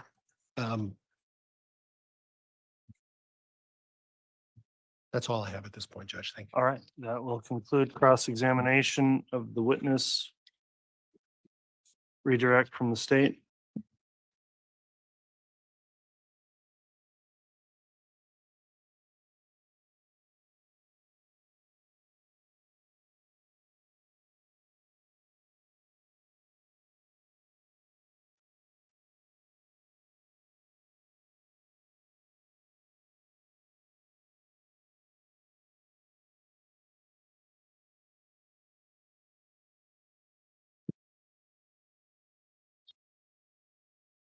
Agent Hart, you were just asked about the ceiling reference in one of those messages. Do you recall testifying about that before? I do. And you were asked specifically about it dealing with the marriage ceremony by Mr. Pryor, correct? Yes, And previously, did you testify that there are also ceilings done for people that have passed away? that's correct. And when you referenced the James and Elena story, was that your understanding of what was being referenced at that time? Judge calls for speculation. Overruled. Was that your understanding of what was being referenced in the James and Elena story? Yes, the ceilings being referred to in the James and Elena story are what they call proxy, meaning that genealogical research is done and that a man and a woman go in and based on historical records, if two people had been married, they then perform that marriage ceremony in their behalf. That the two people performing the ceremony aren't getting married. They're as stand-in for people based on genealogical research who are being sealed. And at the time that was done, that was in the November of 2018. November 16th of 2018. And at that time, was Charles Vallow still alive? No, he was not. Or excuse me, yes, he was. I'm sorry, I was thinking of 2019. 2019. So in November of 2018, Charles Vallow was still alive. He was. And in November of 2018, was Tammy Daybell still alive? She was.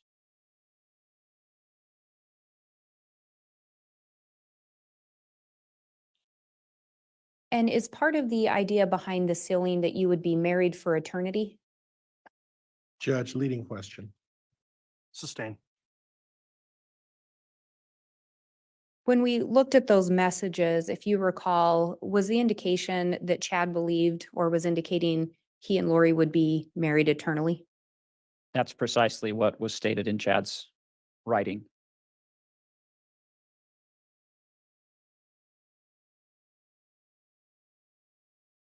Through your investigation, were you able to determine where the teachings of light and dark originated as far as this particular group of individuals you were asked about?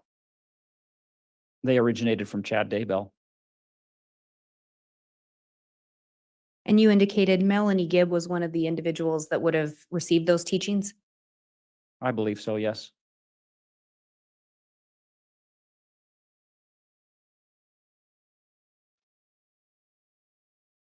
You were asked some questions about levels and light and dark, and specifically in reference to Allie Bloomer. Do you recall that?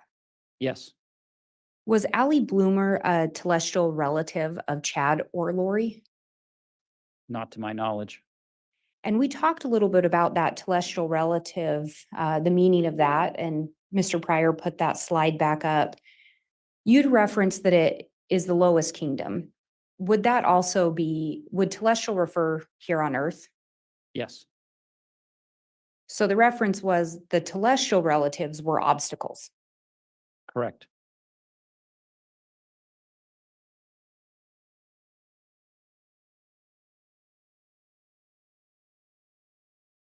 Through your investigation, did you learn if Charles was ever deemed dark? Charles Vallow, Charles Vallow. he was. Did you ever learn whether Tylee Ryan was deemed dark? She was. Did you ever learn whether JJ Vallow was deemed dark? He was deemed to have turned into a zombie, which Judge, unresponsive. Overruled.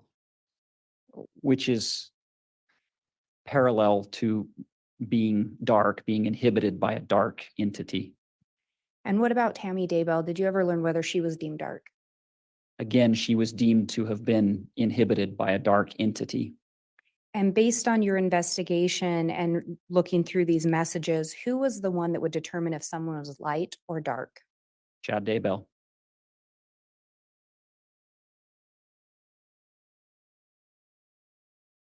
And of those 4 relatives that we talked about, are you aware of their current status? All 4 are dead. I have no further questions. All right, thank you, Ms. Blake. I don't think we got outside the scope of cross there or direct, so won't permit recross for this witness.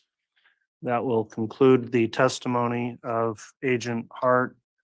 Is he going to be recalled potentially by either side? He is going to be recalled by the state, Your Honor. And he's going to be called by the defense as well, Judge. All right, Agent Hart, going forward, then you're still under the court's exclusionary order, which disallows you from watching this trial or discussing your testimony or anybody else's testimony before you return to testify. I'll question you about that when you retake the stand in the future. So please abide by that exclusionary order. And with that, you may go ahead and step down, and thank you for your. Thank you, Judge. You're welcome. Yes, I'll have the bailiff retrieve that exhibit, please.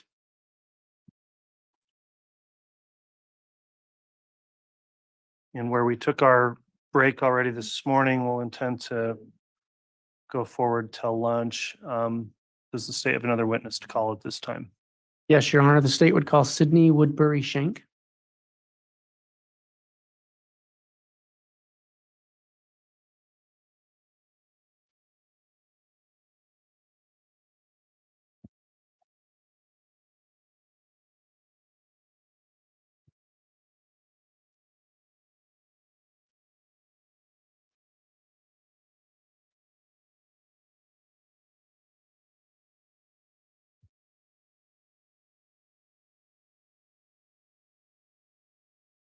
Swear or affirm the testimony you're about to give will be the truth, the whole truth, and nothing but the truth.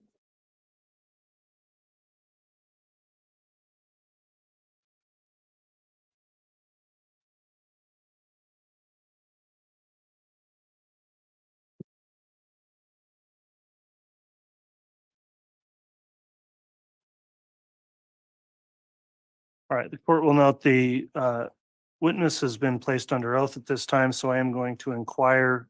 This case has been live streamed and available for view by the public in general or anyone interested. So Ms. Woodbury Shank, have you watched this trial or observed any of the trial testimony since the trial began?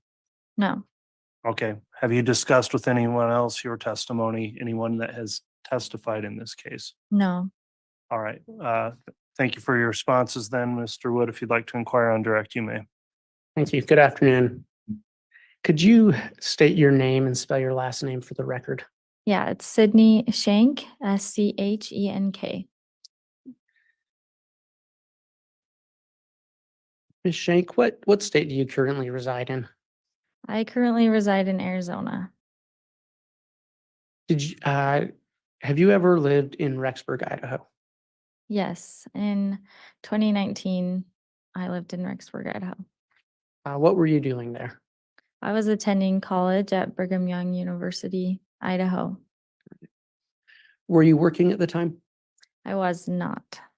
Were you looking for work? Yes, What kind of work were you looking for? I in the past have nannied and babysat. I enjoy watching kids, so I went on a website called care.com. Looking for a job opportunity to be a nanny. Through care.com, did you ever meet a Lori Vallow? Yes. So I posted a job listing that I wanted to nanny, and she replied to my listing, and we got in contact on the website, and then later messaged through text and set up a time for me to come meet her and her son JJ. Where did you meet her? I met them at her townhome in Rexburg. And do you remember approximately when you met her? Yeah, it was September 18th.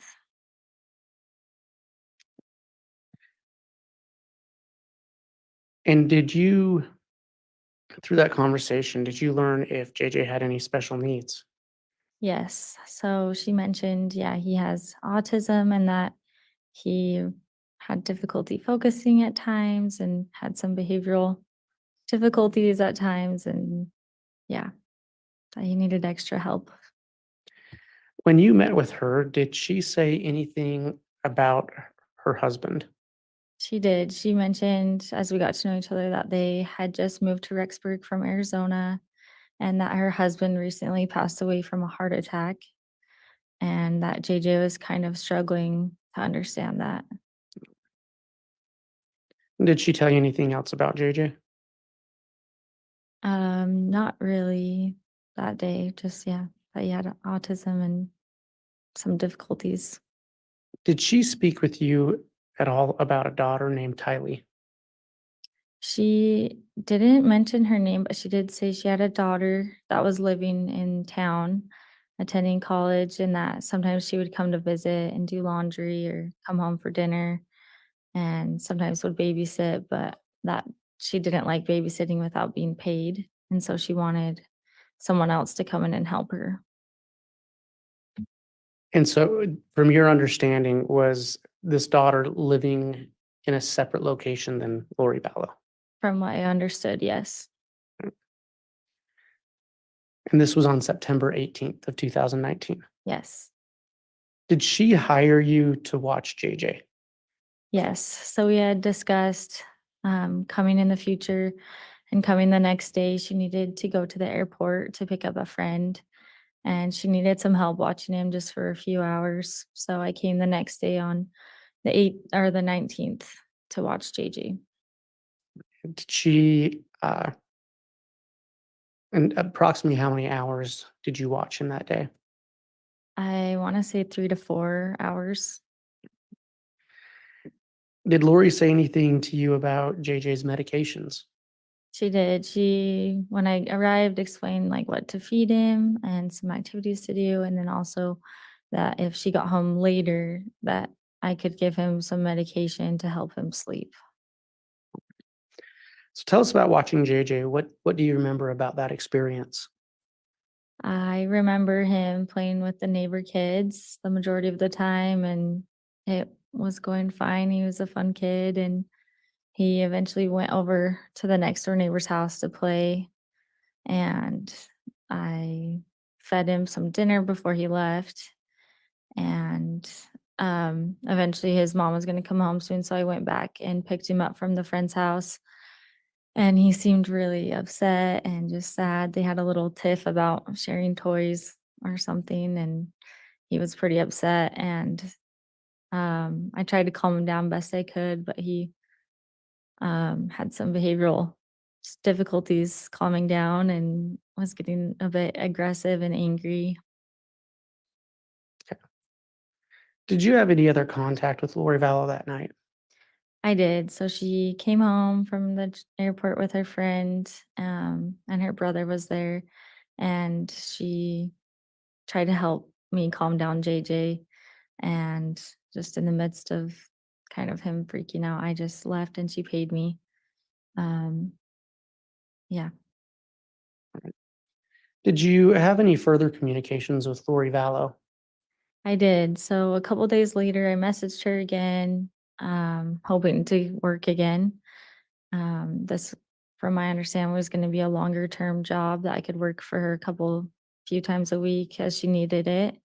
And asked when I could come back. And she said that JJ went with his grandparents for a month and that she was in Hawaii for a month. And that after that month had passed, I could reach out to her again to reschedule another time to babysit. And did you ever try to do that? I did. Yeah, I called her and texted her and never got a response back from that point on. I didn't speak with her at all. So you never heard from her again? No, Did Lori Vallow ever mention the name Chad Daybell to you? no, So you, through your contact with her, you never heard of a Chad Daybell? no, never. Your Honor, that's all the questions the state has for now. All right, Mr. Pryor, cross-examination.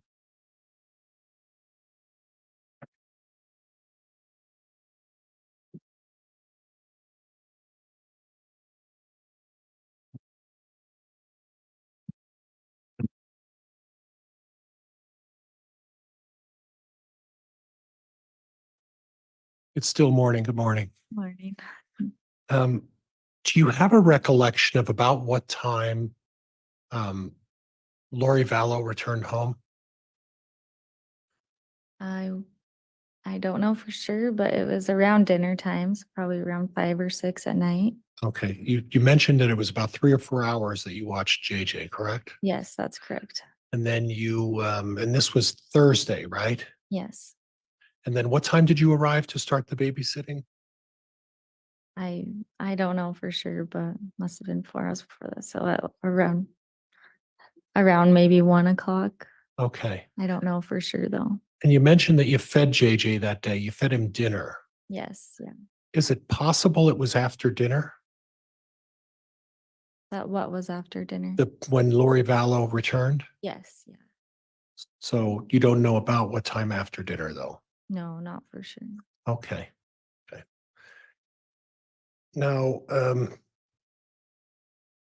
before you started babysitting JJ that day, Lori warned you about some behavioral problems, right? Yes, yeah. Warned you how to distract him, do things to distract him, show him a show, Yeah, or keep him out preoccupied because JJ suffered from a form of autism, from what I understand, correct? Right? yeah, that's correct. Okay. And when Lori left, did she leave with anybody? Yes, she left with her brother. Do you remember what his name was? I believe it was Alex. Okay. And do you know about what time they left? I would guess around 1 o'clock. Shortly after I arrived, they left. Okay. Okay. And they were going to pick up a friend on Thursday that day, correct? Correct. And do you know the name of that friend that they were going to pick up Thursday afternoon? I did not. Did you happen to see her when she arrived? Yes. Can you describe what color her hair was? It was a long time ago. Okay. But from what I remember, I want to say blonde, Okay. but honestly, I don't remember for sure. And a slender lady. Yeah. Did anybody mention the name Melanie by any chance? I can't say for sure. I don't remember. At some point later, did you find out who that other friend was? No. Okay. And you noted I read the officer's report about the interview with you. You noted that she came in and she didn't have any uh, luggage with her. Yeah, that's correct. That struck you as kind of odd. Yes. I didn't know how long she was staying, so or maybe she left it in the car. I don't know. Okay, you don't know, Yeah. but she didn't come in with the luggage, right? No. Okay. Okay. And you noted that there were some behavioral problems with JJ right off the beginning, right? Correct. Yeah. Something about going upstairs and he knocked a mirror on the bed or something. Yes. Yeah. Tell me a little bit about that. He was just kind of freaking out. And when we came home from the friend's house, he kind of threw like the ottoman and a chair down. And then he ran upstairs and wanted space. And I heard something fall and it was the mirror. So I went up to check on him to make sure that he was okay. And I saw that, yeah, it was broken. So, from what I understand, you're telling me is that Lori Vallow warned you ahead of time that JJ had some behavioral problems. Correct. Maybe not to the extent you experienced, though, right? Yeah. And this was a handful of activity with JJ, right? Correct. Throwing a lot of things, correct? Yes. Misbehaving,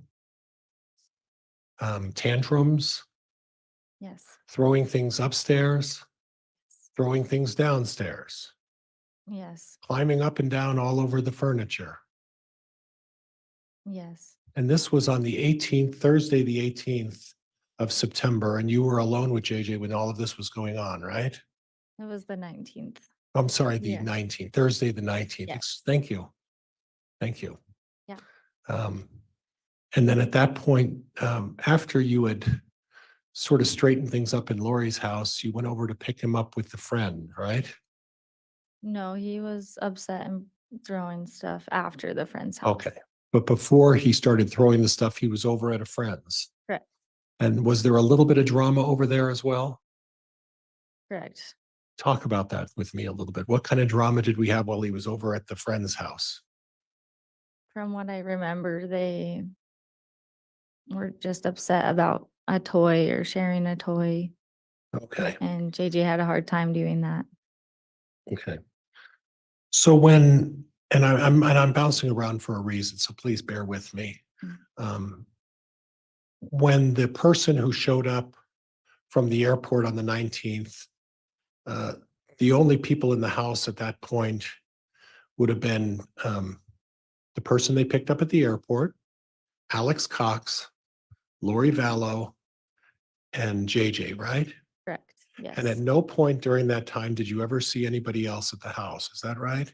that's correct. Okay.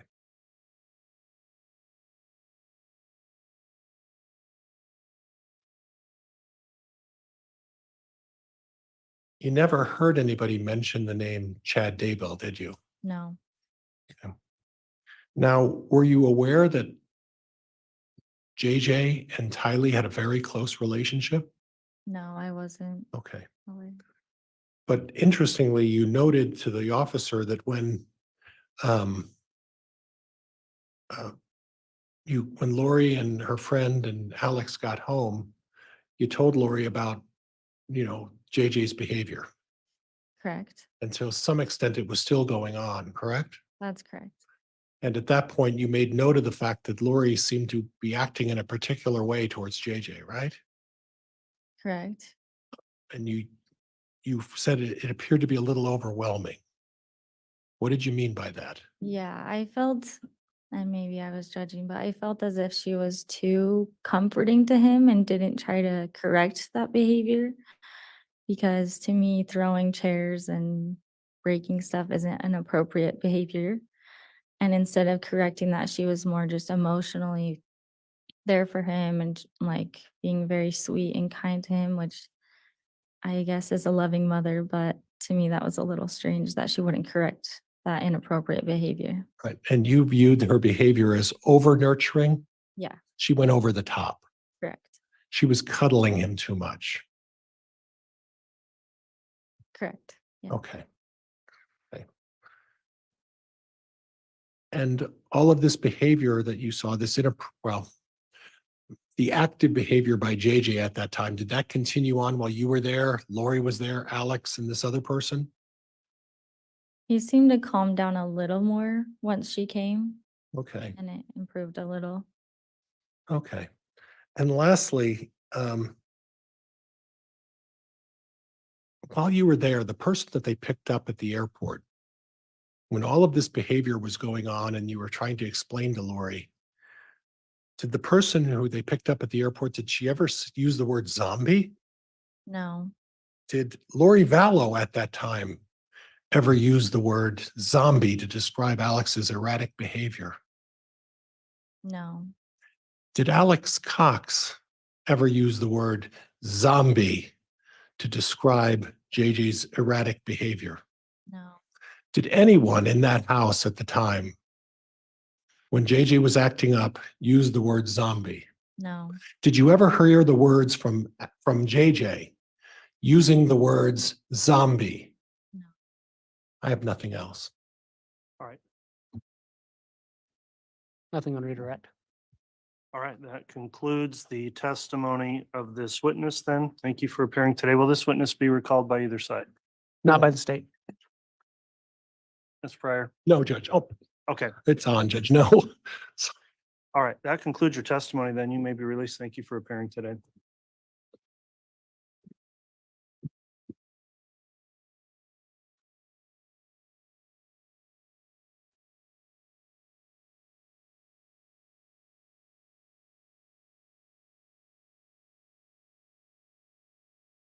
All right, state have another witness lined up to call before we start lunch. Yes, Your Honor, the state would call Dr. Josh Wilson. Okay.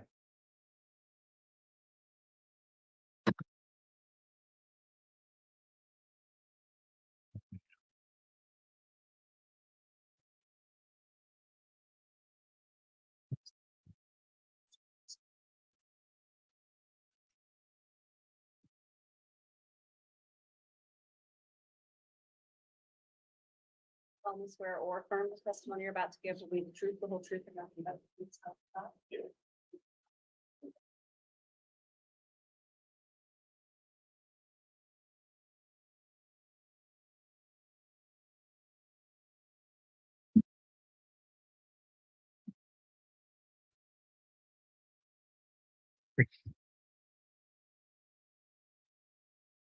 All right, now that the witness has been sworn and taken the stand, I am going to inquire about the court's exclusionary order. This case is being live streamed on the court's channel, and I want to inquire, have you observed any of this trial testimony before you took the stand today? No, Judge. Okay, have you discussed with anyone else their testimony that's been given in this trial? No, Judge. Okay, thank you for your responses. Ms. Beatty, if you'd like to inquire, you may. Thank you, Your Honor. Dr. Wilson, can you please state your full name and spell your last name? David Joshua Wilson, Wilson. And you go by Josh? Yes. Okay. Where are you currently employed? Madison School District in Rexburg, Idaho. And what is your job title there? I'm a building principal for Kennedy Elementary. And Kennedy Elementary School is in Rexburg, Idaho. Yes. Were you employed as the principal of Kennedy Elementary School in Rexburg in 2019? Yes. Do you recall a former student named Joshua Jackson or JJ Fallow? Yes. When, if you recall, did JJ enroll at Kennedy Elementary? The beginning of September, I believe September 3rd was his first day of 2019. Do you recall who, if anyone, accompanied JJ to enroll him in school? Yes, his mother, Lori. What, if anything, did his mother Lori tell you about JJ's enrollment? That they were moving from Arizona. Her husband had just passed away from a heart attack, and that they were moving to Rexburg to be closer to family. How long was JJ enrolled at Kennedy Elementary? 3 weeks. I believe his last day was September 21st. And do you recall having any communication with Lori Vallow or anyone else about JJ's enrollment at Kennedy Elementary? Yes, mom had contacted the school. We were trying to get a hold of her to finish some assessments. JJ had special needs, and so we were in the process of finishing up assessments to see how we could help him be successful at school. We were trying to get a hold of mom to finish that up, and mom had informed us that they were moving, or that JJ would be moving to Louisiana. And just really quickly, how did she communicate that to you? Over the phone. Okay, so, and what else did she tell you, if anything? During that conversation, I had indicated that once they get over to Louisiana, just have that school that they enroll into request records, and we would be happy to pass those along. She then indicated that they weren't going to enroll in public school, that they were going to homeschool, that they had a cousin with similar needs, and that they would be homeschooling. And then I informed her that we would house JJ's records there at Kennedy, and whenever they chose to enroll in public school again, whether it be back in Rexburg or somewhere else, that's where the records would be. And at any time after that conversation, did you receive any requests for JJ Vallow's records? No. Okay. And Your Honor, if I may have just a moment. Yes.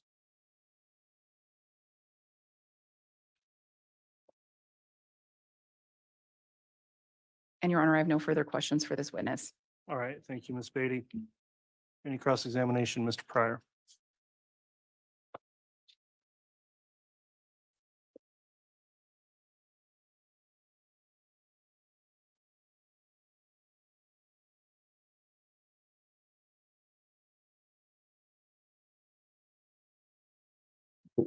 Refer you as principal, or how can I refer to you? Sure. Principal. Principal? Yep. Okay.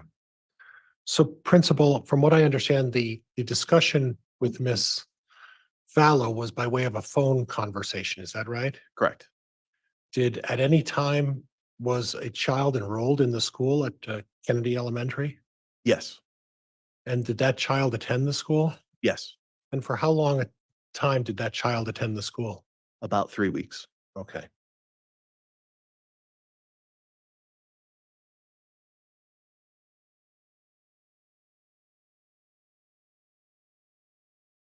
And during that initial phone conversation with Ms. Vallow, did the name Chad Daybell ever come up? No, Did you ever see Chad Daybell at the school picking JJ up? no, Did you ever have any mention of any kind whatsoever in the 3 weeks that JJ Vallow was at your school of the name Chad Daybell? no. I have nothing else. Thank you, Judge. All right, any redirect? No, thank you, Your Honor. Okay. That will conclude the testimony of this witness. Is the state intending to recall the witness? No, Your Honor, he can be excused. No, Your Honor. Okay, thanks for testifying. You're excused from any subpoena. And you can step down. Thank you.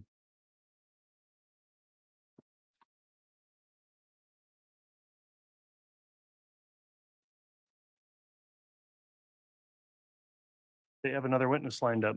Yes, Your Honor, the state would call Wynn Hill. Thank you.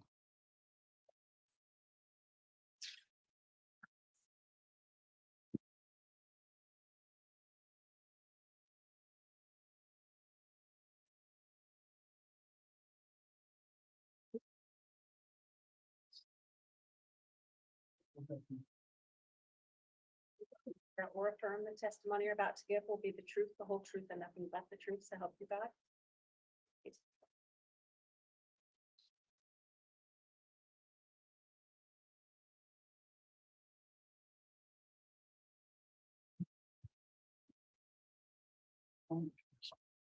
Thank you.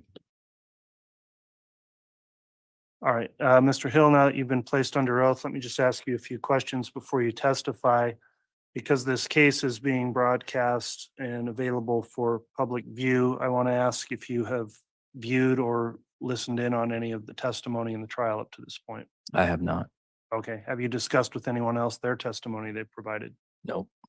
All right, thank you. Ms. Beatty, you can inquire. Thank you, Your Honor. Sir, could you please state your full name and then spell your last name?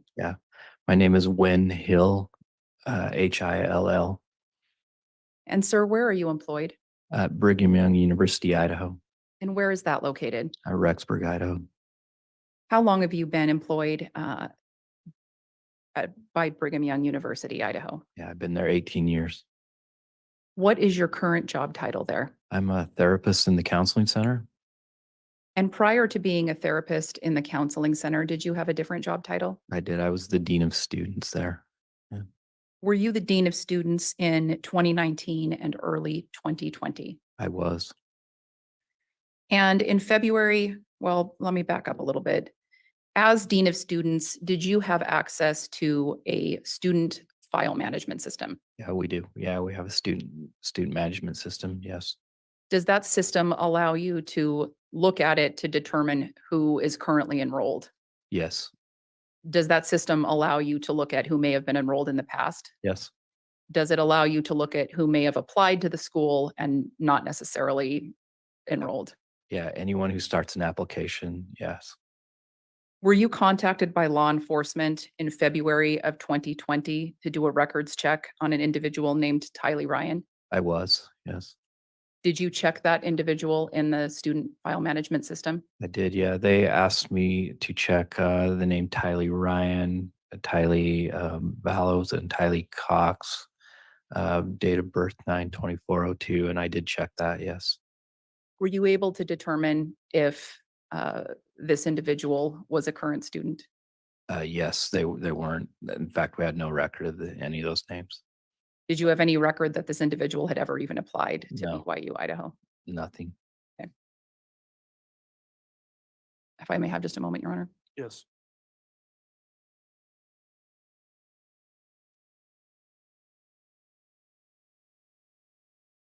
And Your Honor, I have no further questions for this witness. All right, thank you, Ms. Beatty. Mr. Pryor, cross-examination.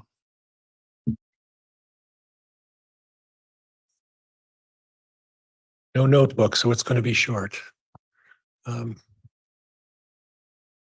Did you ever have an occasion to talk to Lori Vallow on the phone? No. Did you ever discuss an application with anybody, Alex Cox, Lori Vallow? Nope. Did you ever discuss an application, or did anybody in your organization discuss an application with a Tylee Ryan? Not that I'm aware of. Okay, and obviously, you'd never heard the name Chad Daybell in relation to any application process for Tyler Ryan, is that right? That's correct. Okay, nothing else, thank you. Any redirect? No, thank you, Your Honor. Okay, either side intend to recall the witness. No, Judge, No, no. Your Honor. Okay, that'll conclude your testimony then. Thank you for appearing. You're released from any subpoena and you can go ahead and step down from the witness stand. Your Honor, may we approach? Yes.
All right, I discussed in a sidebar with council scheduling for the day. The morning's gone more quickly than the state anticipated in terms of lining up their witnesses.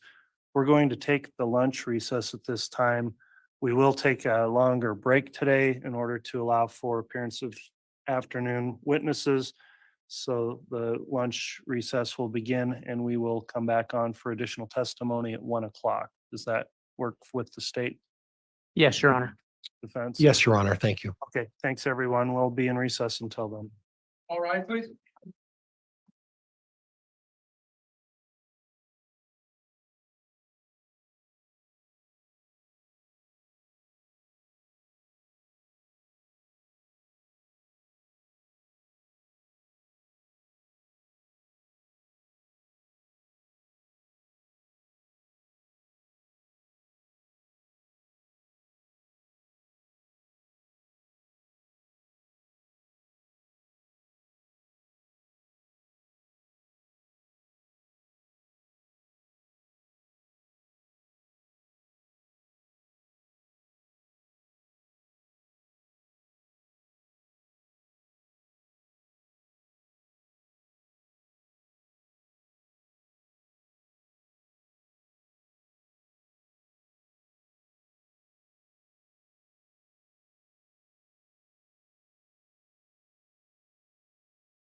Thank you. Please be seated.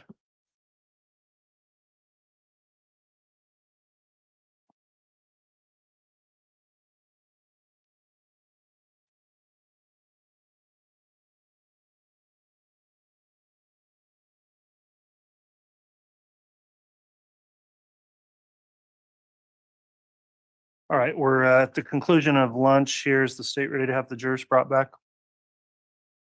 Yes, Your Honor. And who will be the next witness being called? Colby Ryan. Okay, and is the defense ready as well? Yes, Your Honor. All right, let's please have the jurors brought in. Yes, Your Honor.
All right, please.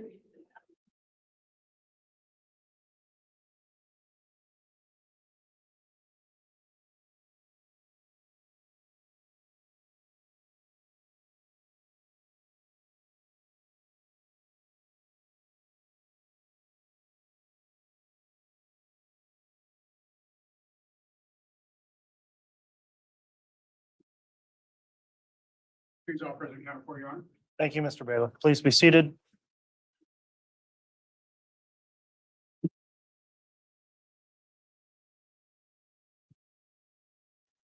All right, we're back on the record on case CR 22-21-1623, State of Idaho versus Chad Guy Daybell. We just completed the lunch recess and the state continues with its case in chief.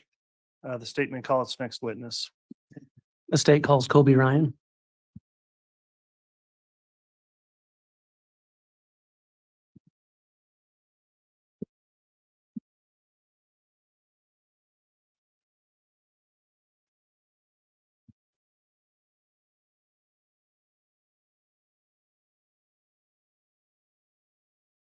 Solemnly swear or affirm the testimony you're about to give will be the truth, the whole truth, and nothing but the truth, so help you God.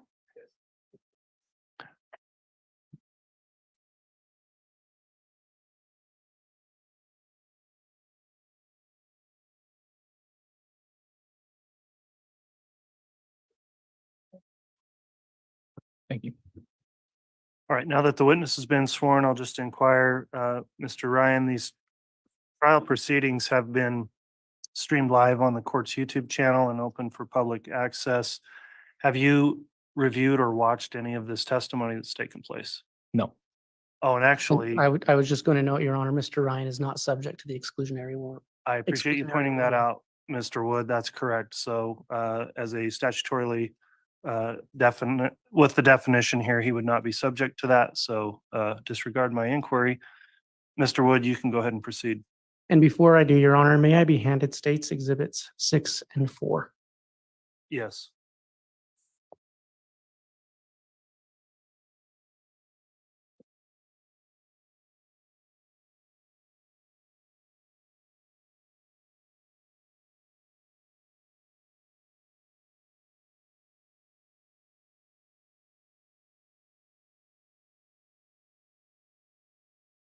Good afternoon, Mr. Ryan. Afternoon. Can you state your name and spell your last name for the record? Yes. Colby Ryan, Ryan. Mr. Ryan, who is your mother? Lori Vallow.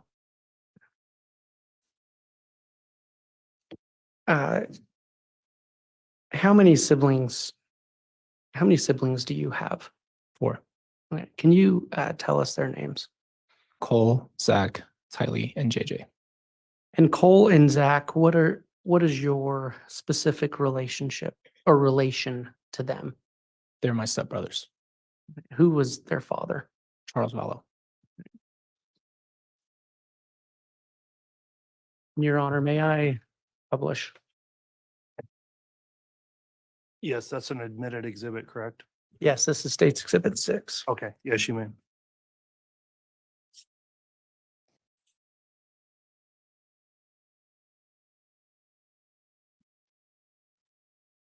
Mr. Ryan, do you recognize that individual? Yes. Who is that?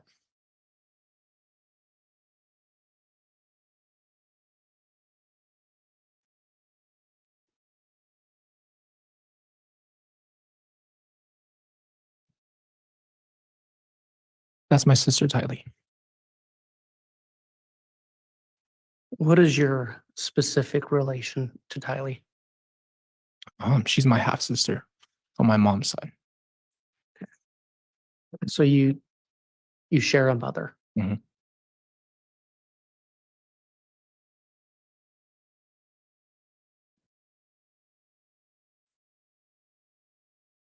Your Honor, may I publish State's Exhibit 4? Yes,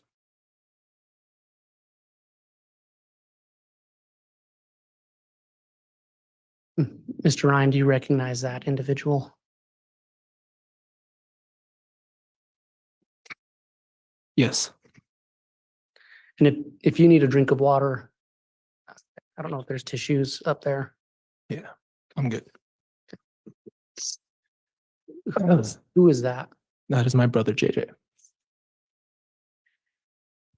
And what is your specific relation to JJ?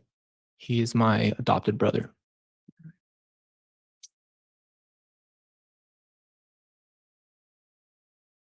Do you recall when JJ was adopted?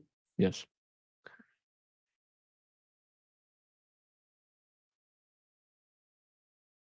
Do you know who Charles Vallow was? Yes. Who was he? He was my stepfather. And when you say stepfather, how was he your stepfather? He married my mom. How long was he married to your mom? Over 10 years. All right. And what was your relationship like with Mr. Vallow? He was my dad. It was good. So is it fair to say you were close with him? Yeah. Okay. Do you recall when Mr. Vallow passed away, Yes. or Charles Vallow? If I say Charles, we understand who we're talking about, right? Yes. Do you recall when he passed away? Yes. When was that? July 11th, 2019. How did you hear about him passing away? My mom called me and told me that he had had a heart attack. And do you remember about what time of day that was?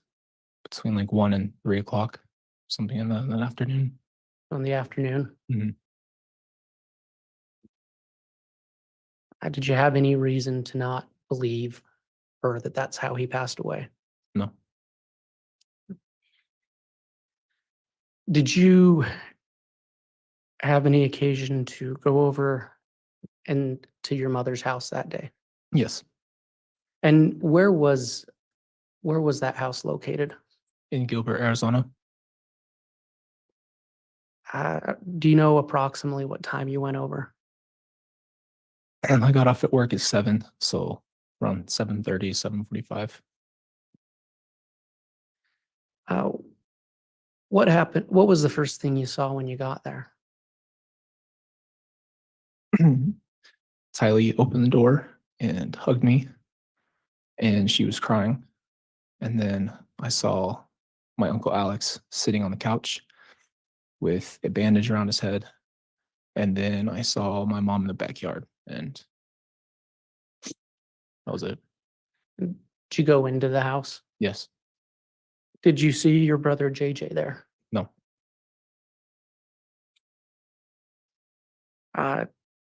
Did you speak with Alex Cox at all that night? Yes.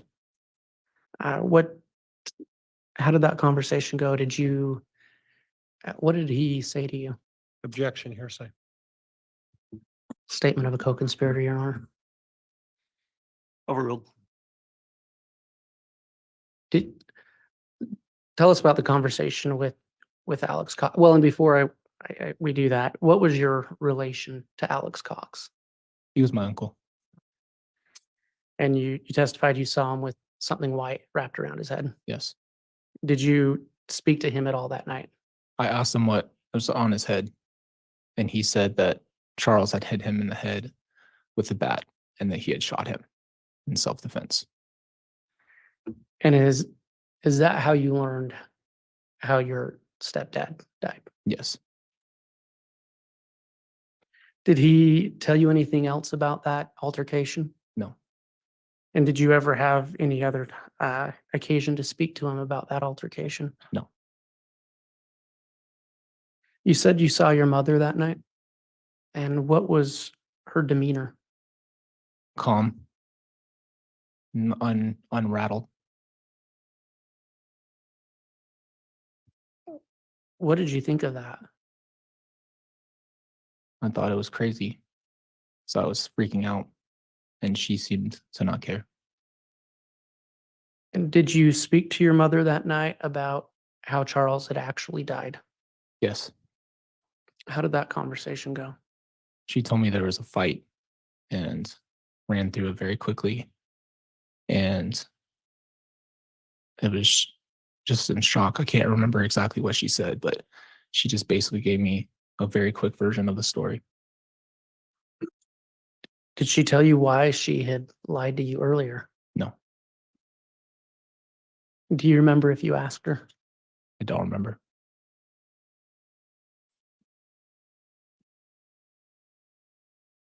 Did you ever speak with Lori Vallow about Charles Vallow's life insurance policy? Yes. When was, do you know if that happened multiple times? I know she'd mentioned it growing up. She talked to us about what would happen if either one of them, something happened to them, what would happen. I think it was a few weeks later that she brought up that she was not going to receive any of the money from Charles. Okay, let's just take a quick step back. When you say a few weeks later, what do you mean a few weeks later? After Charles was murdered. And she told you then that she was not going to receive that money. Yes. From that conversation, was it your understanding that she had been expecting to receive that money? Yes. And okay. When Charles was alive, did you ever have occasion to speak with Lori Vallow about her and Charles's finances? Yes. Was that something that came up often? Yes. About how often, to the best of your recollection? I would say maybe monthly, Okay. once a month. And what was the general nature of those conversations? From what I understood, Charles would work and then receive like a bigger amount of money, and then it would kind of run out, and then they'd make another bigger amount, and then it would run out. So it's kind of the nature of the conversation would be that they were running low on money, something to that degree. Okay. And was that a common theme then? Mhm. And just to be clear, the common theme that they were running out of money. Yes.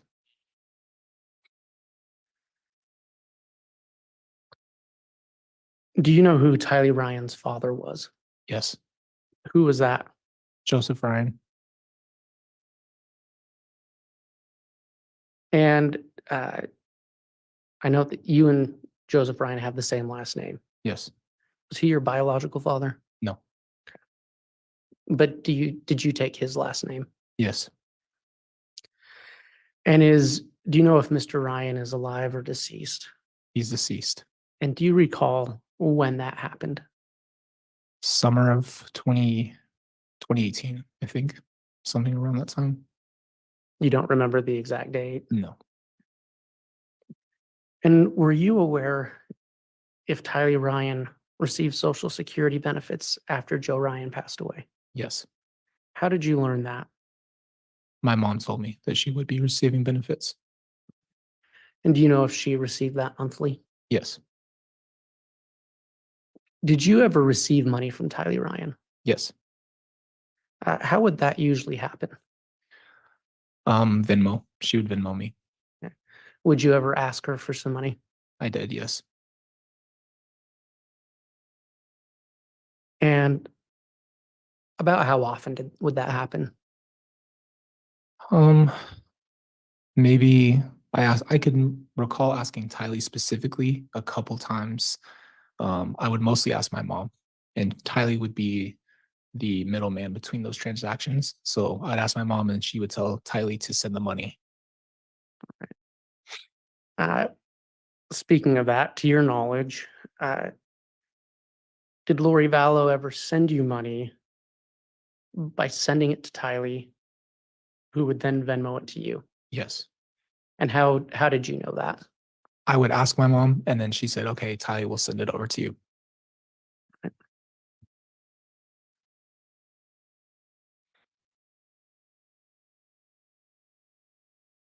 Do you recall the last time you saw Tylee Ryan?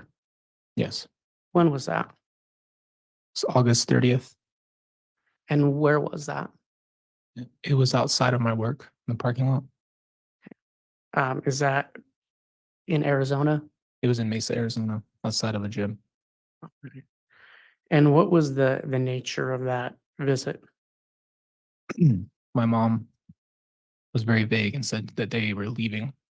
She brought Tylee and JJ, and Tylee was crying and didn't say anything really. And I hugged JJ, and my mom said that they'd be back in a few weeks to visit. Did she tell you where she was going? No, Do you recall if you asked? I did ask initially. But she wouldn't tell you? No,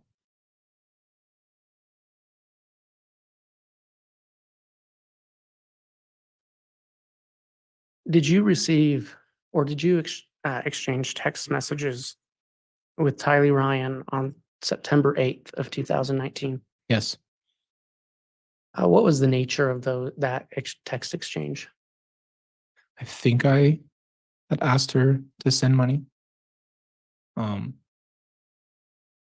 And I think we had talked earlier that day a little bit. I didn't talk to her directly, but I had heard her voice and they said that they were on a trip.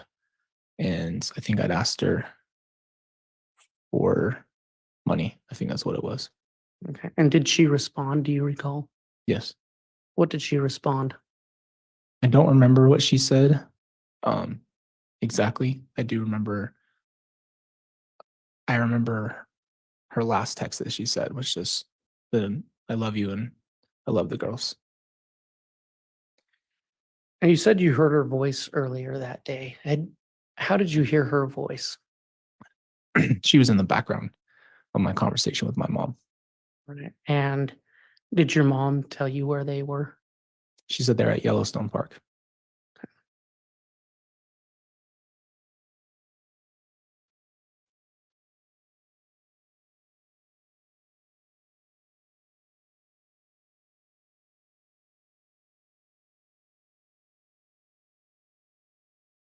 Did you ever have a conversation with Lori Vallow after Charles's death about Tylee's Social Security money? Yes. What was the nature of that conversation? So if I recall, she said that Tylee's money was not going to be everybody's money since she Judge, didn't can I have have some foundation as to what time, date, place this discussion took place? So the foundation objection, Mr. Wood? Your Honor, I'll ask a few more questions. Thank you. Do you recall approximately when that conversation took place? I don't. Okay. Was it in person? I don't recall. I think it was on the phone, maybe. But it was after Charles's death. Yes. And just to be clear, you don't recall the exact date. No, I don't remember. What was the nature of that conversation about Tylee's money? Judge, again, foundation. Overruled. You can answer the Yeah. question. The initial question I had is, how are you going to take care of Tylee and JJ now? And I knew that she wasn't going to be receiving the money. So she said, we're going to supplement some of Tylee's money for now. And I'm going to go work. That was what she said. And that was basically the nature of it. She said, we're going to start using Tylee's money to make it through. And I think that I don't know if they were receiving anything for JJ, but that was the nature of the conversation. Okay. So you don't recall if she mentioned JJ receiving Social Security? I don't funds? remember, but I know about it. I just don't remember if she said that. Okay. And do you recall if she said anything about her receiving Social Security benefits after Charles died? No.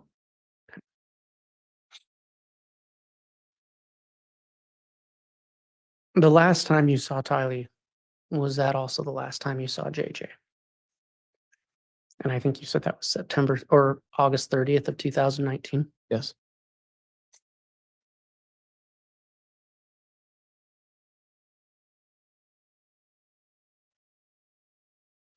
I want to talk to you about November 27th, 2019. Okay. Were you contacted by the Gilbert Police on November 27th of 2019? Yes. What was the purpose of that contact? They came to our door looking for Tylee and I think JJ as well. I specifically remember them asking about Tylee first. Yeah. And what did you tell them? I said I didn't know where they were. Do you recall if you told them about the last time you had seen them? I think so. I think so.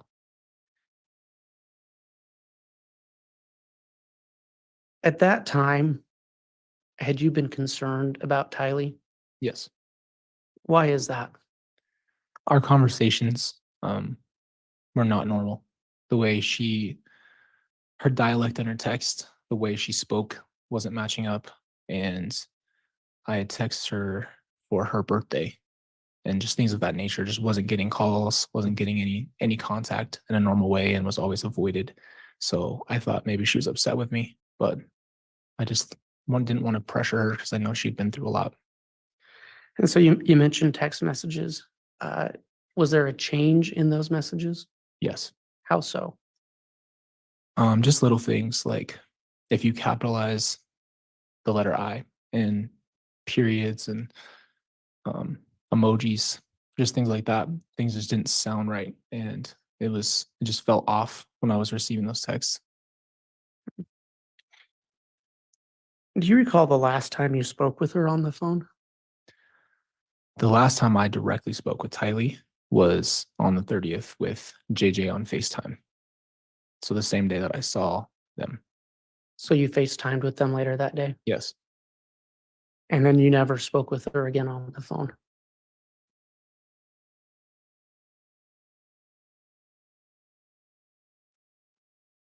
But going back to those text messages, did you keep receiving text messages throughout September of 2019? Yes. And are those the messages that you felt were different? Yes. Did you respond to those messages? Yes.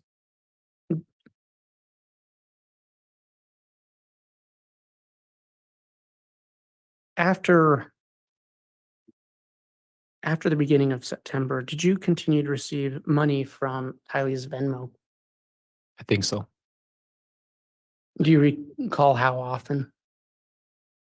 I think maybe a couple more times. So maybe 2 or 3. And did you receive any more money from Lori Vallow? Yes. And how would she send that? So she started sending money after I had not heard from her since that day. She started sending money on Cash App. I think she made a separate account and just tried to send money, and it kept denying it because it was a new account. I think it was all through Cash App at that point, at just random times. Okay. And was it in response to you asking for money, or was it just sent? Do you recall? It was just sent. Yeah.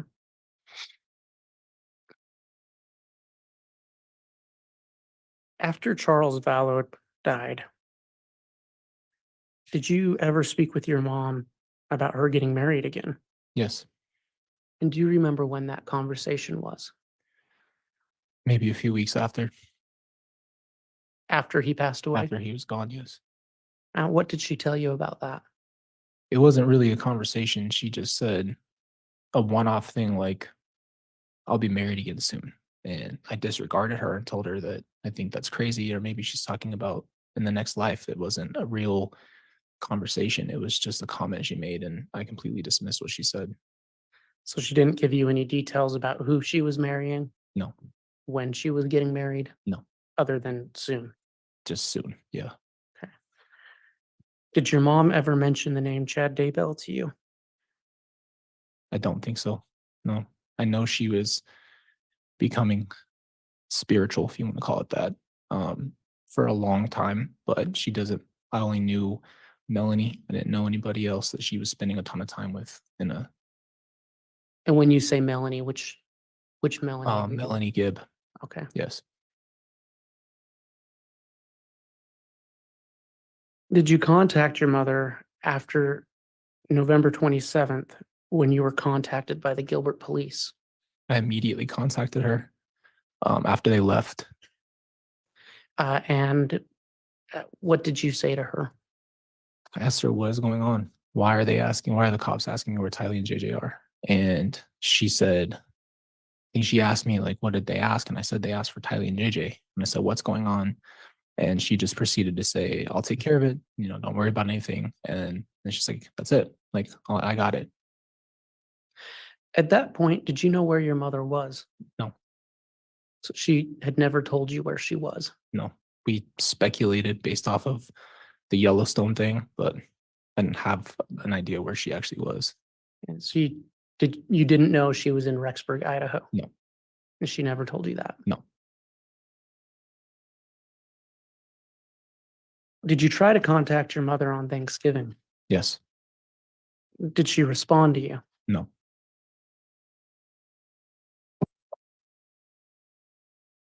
Did you ever have contact after that with your mother before she was arrested? I think she sent an email not too long, maybe within a couple of weeks. And the nature of the email was, everything's fine. Everything's going to be okay. Don't worry about me. I've got Jesus on my side, blah, blah, blah. But basically just saying, it's okay. I've got things handled.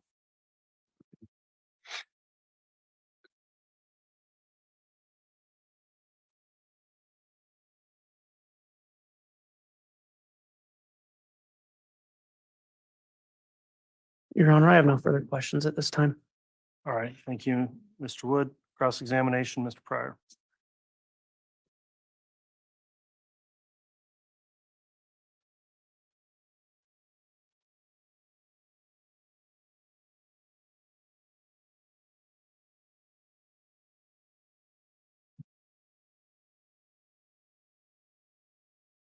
Good afternoon. Can you tell me how old you are? 28.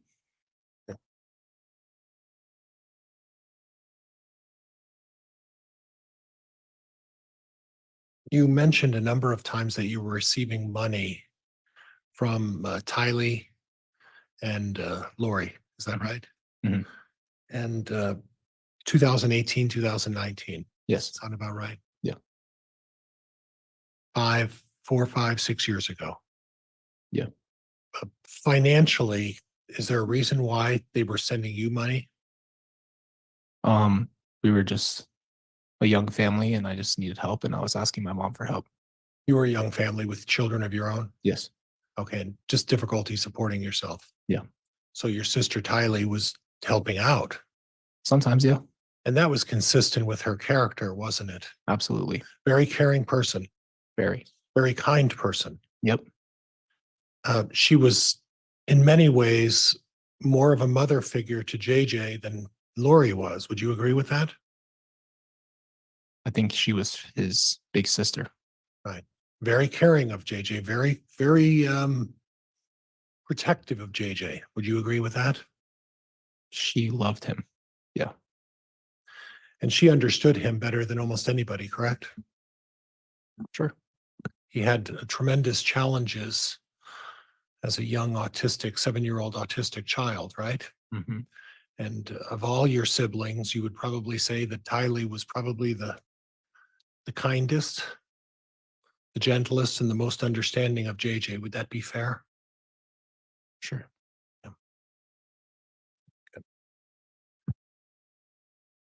Now,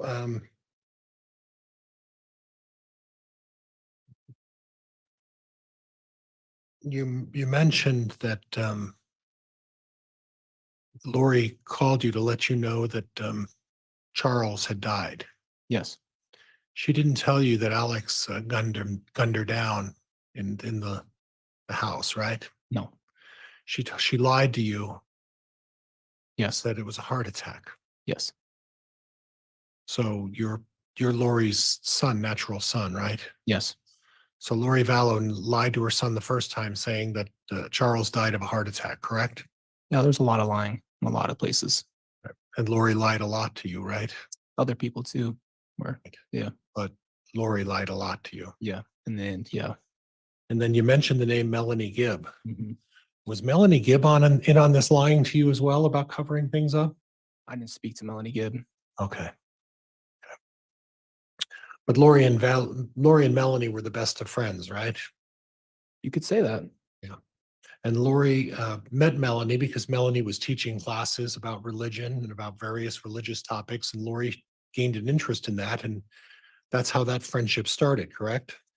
I'm not exactly sure. She was at our Christmas party one time and then she was there as her friend. So I didn't know what their exact connection was. When was that Christmas party?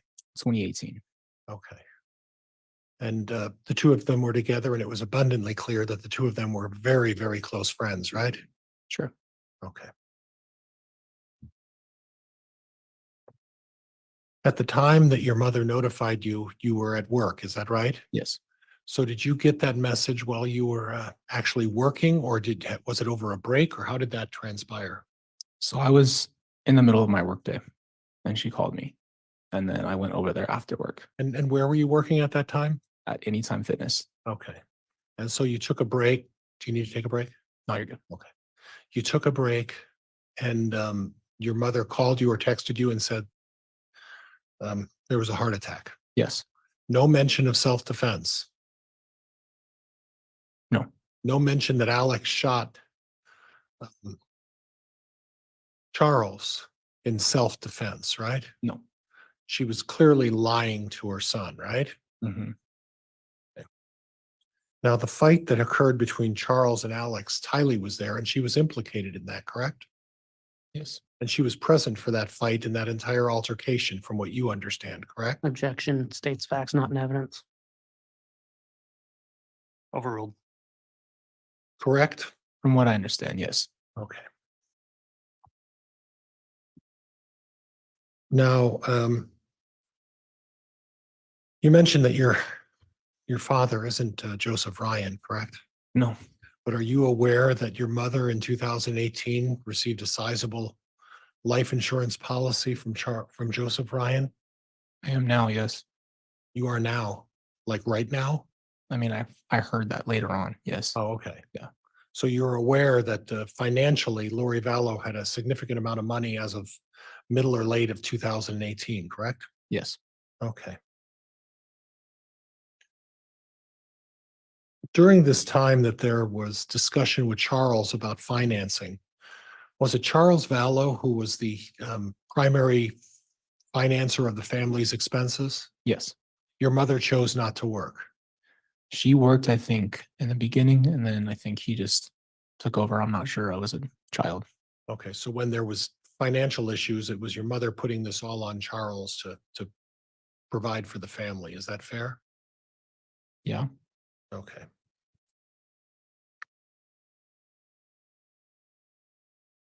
And you already previously mentioned that you communicate with Tylee at least like once a month. Is that fair, or was it more frequently than that? Can you repeat the question? I'm sorry. You communicated with Tylee at least once a month. Was that fair? Growing up or? Well, you in mean? the last couple of years. Yeah, Okay, More and than the manner that you would communicate was by text message. primarily. Okay. And how often would you communicate with JJ? I mean, it really depends. Tylee and I would see them more often, so I didn't have much time for them not being around. Okay. So before that, it wasn't once a month. It was a lot more frequent. They Right, lived in the same place and I would go see them. Okay. And when you communicated with Tylee, or excuse me, when you communicated with JJ, it was always Tylee there, right? Usually? Yeah. Not Lori. She would be there too. Okay. Now, you mentioned that you saw Tylee on August 30th in Mesa, Arizona. That was the last time you saw them. Is that right? Yes. Okay. And you had mentioned that Tylee was obviously upset. Yes. Did you have any prior information that Tylee just did not want to go to Idaho? No, because I didn't know she was going to Idaho. Okay. So she was obviously upset about something. Yeah. And it was the day that they were packing up to leave to go to Idaho. Is that right? Yes. And prior to that time, there was no indication that Tylee was upset about anything else. Is that right? I don't know how to answer that question. Okay, that's fair.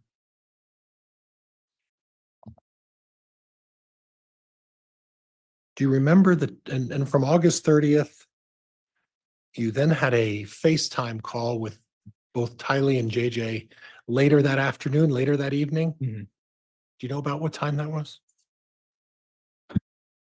Probably when I got home, so anywhere between 7 to 8 p.m. Okay, and you don't know where they were at that point, though, right? They were back at the house.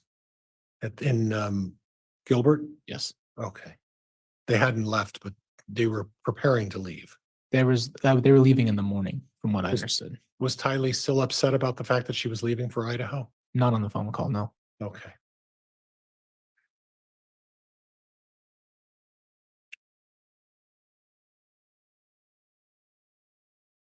Now on the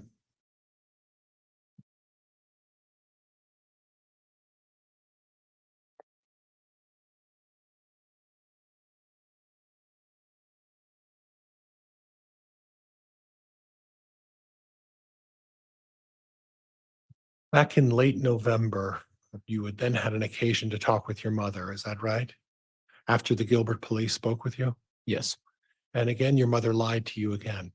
Yes. Was Melanie Gibb there Where? on the phone? Any indication that Melanie Gibb was there listening in on the phone call? No. You don't know whether she was or not, or you just don't know? I have no idea if she was there. Okay. Now, your mother's a strong personality, right? Would you agree with that? Yeah. She's not someone that people can tell her what to do. Would you agree with that? Not necessarily. Okay. So you think she could be influenced very easily, right? That's a big gap between not influential and influential. Okay, but you would agree that your mother is one to speak her opinion when she has an opinion about a subject, right? Not necessarily. Okay.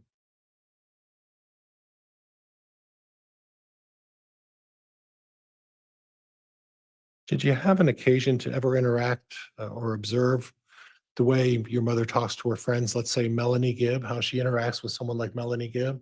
Yes. And that sort of interaction between them, your mother was a wallflower, or did she tend to speak her opinion when she spoke with her good friend Melanie Gibb? Can you define wildflower? Wallflower, someone very passive who wouldn't argue, someone who would just accept the way things are. She did not like confrontation. Okay. She avoided it. So take that for what it is. I don't know. Okay, so if getting in a discussion with Melanie Gibb, she would avoid confrontation. Is that what you're telling me? Yes. Okay. Did she ever tell you in late November, after the police called you, that JJ and Tylee were with Melanie Gibb? No.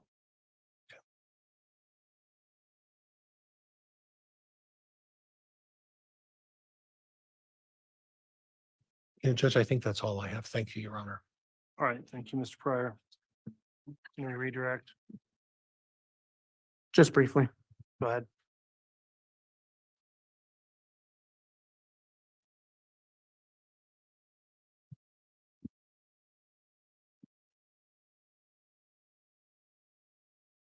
You were just asked about kind of your mother's personality, Hmm.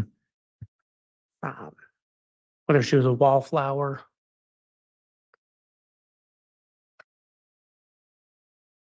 And you said that you believed your mom had a strong personality.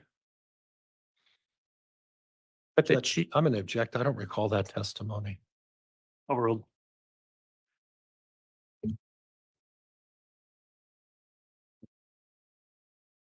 but you said you thought your mom could be influenced. Yes. Earlier, you testified that your mom had become more religious over the years. And you were asked if she could be influenced. Yes. Do you believe your mother was influenced by Chad Daybell? Objection, Judge. Grounds. It's speculation. There's no foundation to base what he's basing this on. It's a question of belief. It's overruled. 100%. I think she could be influenced. Yes. Okay, and my question was, do you believe she was influenced by Chad Daybell? Judge, again, I'm going to object. Foundation, speculation. Overruled. Yes. Thank you. Your Honor, I have no further questions. All right, on that very last point, if you'd like, Mr. Pryor, recross. If not, we'll be concluded with the witness. And just limited to that last line of questioning you objected on, I'll allow recross. Your Honor, I would just note, I think that question was directly in line with his cross. Understood. I'll allow the recross. Judge, am I permitted to go forward? Yes, but only on that last question or two. Now, in August of 2018, or August of 2000, excuse me, August of 2019, you had never heard of Chad Daybell, is that right? Correct. And you testified previously that your mother said, and please let me get to the quote.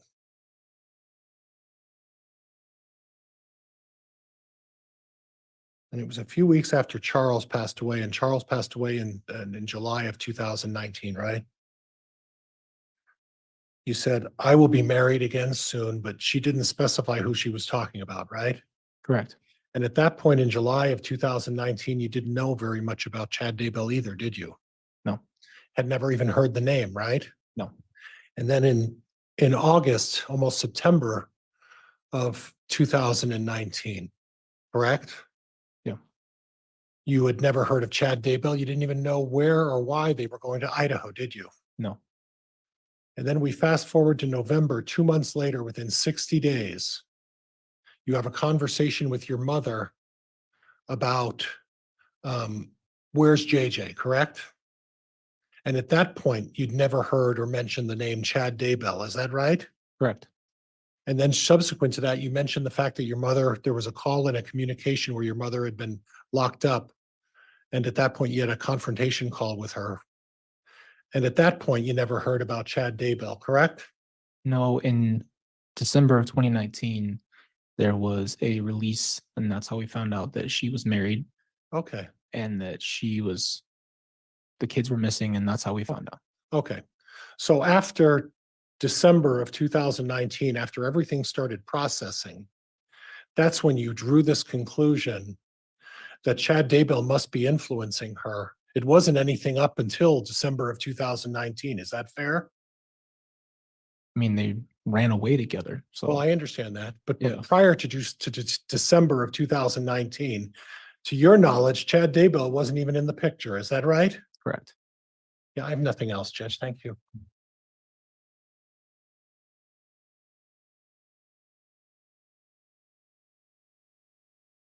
All right.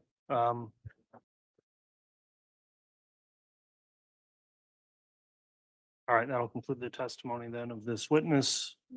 Is the witness going to be recalled at any point, Mr. Wood? Your Honor, may we approach? Yes.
All right, that'll conclude the testimony of Mr. Ryan then. Mr. Ryan, you potentially may be recalled at some point in this case. If so, you'll be contacted either by the state or the defense. Otherwise, you are permitted to step down, and that concludes your testimony for today.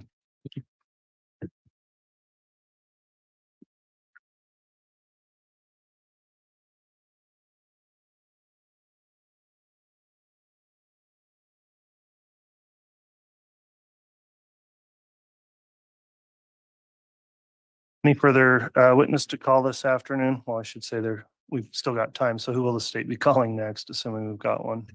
Your Honor, the state will be calling David Warwick. Very well.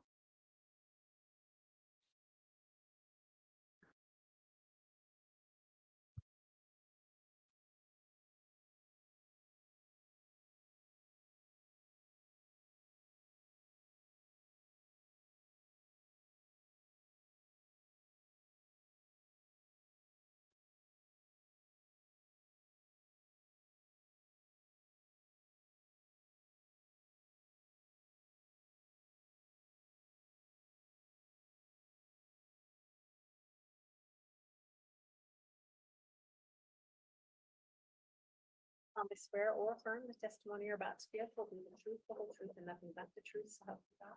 Please.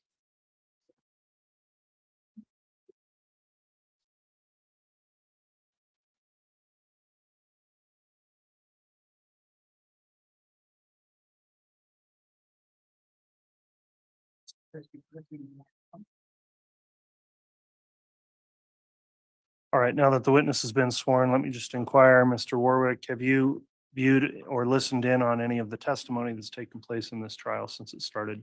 No, All right, have you discussed your testimony with anyone else? no. Very well. Mr. Wixom, if you'd like to inquire on direct, you may. Thank you, Your Honor. Mr. Warwick, will you please state your full name for the record and spell it? David Dale Warwick. Will you spell it for the reporter, please? Oh, spell it. Sorry. DAVID DALEWARWICK. Thank you. And Mr. Warwick, where do you live? Pleasant Grove, Utah. What do you do for a living? A general contractor.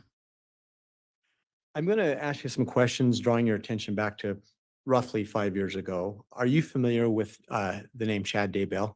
Yes. How are you familiar with his name? I think since 2012, if I recall. When did you first become familiar, or how did you first become familiar with his name? There was a book that he had done done a book with Julie Rowe. And I just knew that he was the author or publisher of that. At any point in time, did you have any contact with Mr. Daybell? At that time, At any point in time? yes. When did you first have contact with him? He reached out to me to wanting to do a book with me. Do you recall approximately when that occurred?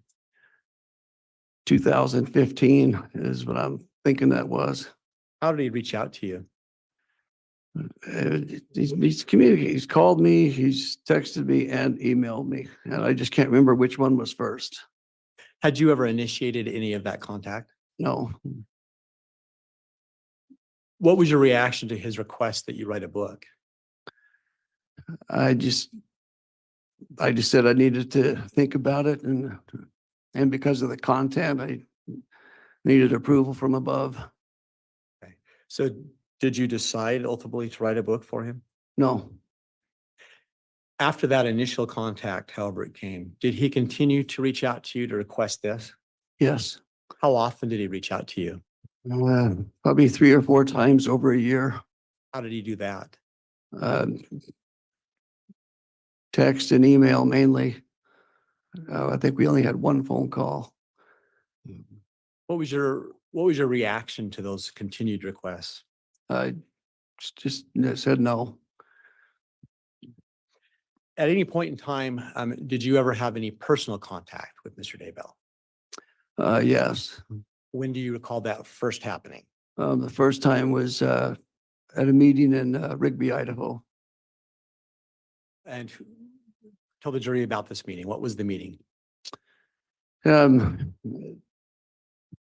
it's, they're having a meeting about priesthood power and dealing with, the darkness of this world and evil. Who was having the meeting? John Miller, And approximately when did this meeting occur? if I remember right, it was fall of 2015. And why did you have occasion to attend that meeting? Because John Miller reached out to me, Did you, asked me to come. did you know Mr. Miller before this? I did not. Did you have any understanding why Mr. Miller had reached out to you? Yes, I had done a few firesides, and anyway, so people got to know me through others that way. And so he reached out to me thinking that I would be interested in this. I think you indicated that this meeting occurred in Rigby, Idaho. Yes. And where in Rigby was this meeting? Where? Mhm. It was at his home.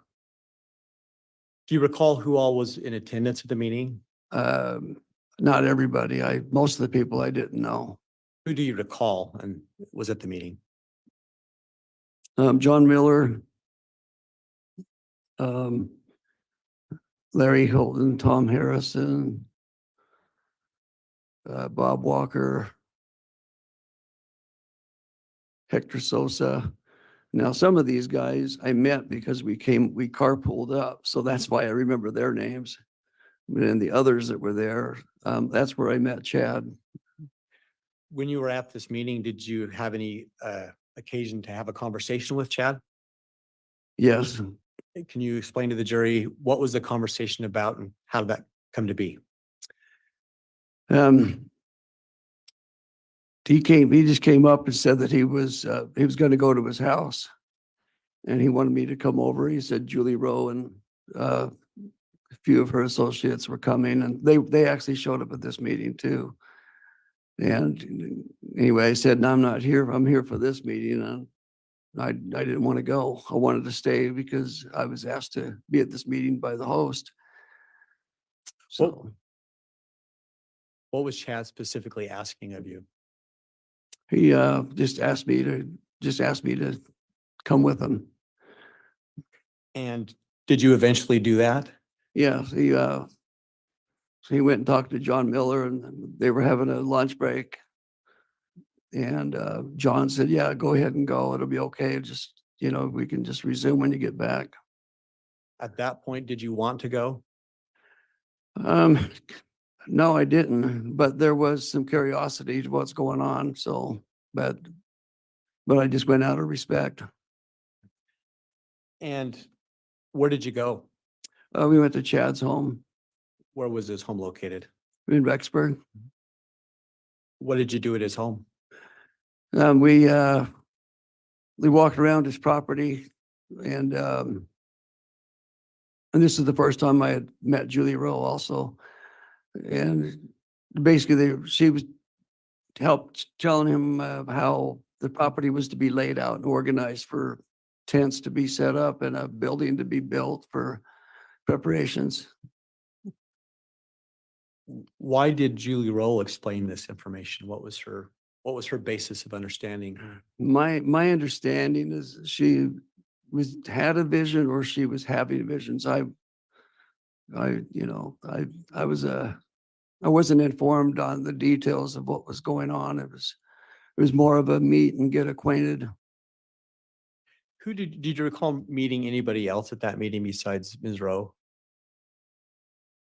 Let me withdraw that and be clear. While at Chad's property, do you recall meeting anybody else besides being there with Chad and Ms. Rowe? Yeah, there were several other men there, but I don't recall their names. Did you ever have occasion to meet Chad's wife? Yes. And who was that you met? Tammy. When did you meet Tammy? When we were in their living room, Chad had her come out and introduced us to his wife. Was that at the same meeting that you were there with Julie Roll that Chad had brought you to? Yes. Did Tammy participate in the conversation or walking around the property? No, no, she didn't. Any understanding why she did not do that? Um, I, I just didn't feel like she was interested. But, you know, that was just my feelings. How did that meeting eventually end? When we got done, walking around the property, we just left and went back to John Miller's. Did you have any other interaction with Chad at that point, at that meeting? No, Do you recall any other occasions that you met Chad personally after that meeting? yes. When's the next time that you recall having met with him personally? There was a conference in Brigham City, Utah that I was asked to speak at, and Chad was there. To the best you can recall, approximately when was that conference? 2017 is my guess. That's the best that would be my guess. I don't remember exactly. But it was after your meeting at John Miller's house? Yes. What was your interaction with Chad at that conference? We just talked. I saw him over there at his booth when we had a break, and I went and just talked with him for a few minutes. Anything of note in the conversation? No, Did you have any impressions at that point of Chad's just general nature and his demeanor? no, he's just, Chad's always been very, very kind, very meek. Anything else about the way he conducted himself or interacted with people at that point in time? No. When's the next time that you recall seeing Chad in person? At Lori Vallow's house in Chandler, Arizona, And when did that happen? August of 2019. What was your occasion for being at that meeting? Lori, I was with Melanie and we were doing a couple of firesides in Arizona. And Lori called when we were coming back down from the northern Arizona and said, "Hey, we got some friends here. We'd like you." They wanted her to bring me over to meet me. So they said they were just having like a luncheon. You know, she had prepared food and just asked us to come and stop by. When you say Melanie, are we speaking of your spouse? Yes. And who is your wife, just to clarify for the jury? Who's what? Who is your wife? What's Melanie? Yeah. What was Melanie's last name at the time? Oh, sorry, Gibb. Sorry. And you're still married? Yes. So who do you recall being at that luncheon or that meeting at Lori's house? Chad, Lori, Melanie Boudreaux, I think was her name. Alex Cox, Zalima, and then there was a lady there named Julie. Was it the same Julie Rowe? No. During that meeting, was there any conversation that occurred? Yeah, it was sitting around a table and eating food, and conversation was happening while we were eating. Anything else? What was the general subject of the conversation while you were at the meeting? That they were talking about the 144,000 and about the gathering of the 144,000. And I'm going to pause you there for the jury's sake. When you say they were talking about it, who was talking about the 144,000? Chad and Lori, but they were all talking about it. It was not really a formal meeting. It was kind of a lot of conversation. And I was just picking up on what they were talking about. To the best you can recall, what things do you remember Chad or Lori saying about the 144,000? That they were responsible to gather them. That was their call. Now, were these things that just one of them was saying? Let me withdraw that. Was Chad saying these things? I don't remember which one was saying it. But one of the two? I would say it was one of the two because they were the host of this meeting. Any reason to think that they both weren't embracing or believing whatever it is that they were talking about? Yeah, yes. Anything else that came up in that conversation besides the 144,000? They're, they talked about, they all have these special gifts that they were given and what they were gonna, they talked about, they had multiple lives and done things in previous lives. When you talk about these special gifts, did they elaborate at all on these special gifts? It was, yeah, there was, I just remember a couple. One was, had power over the elements of the earth and had to be in certain places a certain time to facilitate whatever God was doing. Judge, I hate to interrupt, but could I have some foundation as to exactly which one of these guests was that talking about that? Mr. Wixom. Thank you. I'll ask some questions, Judge. So you just mentioned this gift about power over the elements. Do you recall for the jury, who was it at this meeting that had those types of powers? Zulema. Were there any other special powers that were mentioned at the meeting? And yeah, that I can recall, no.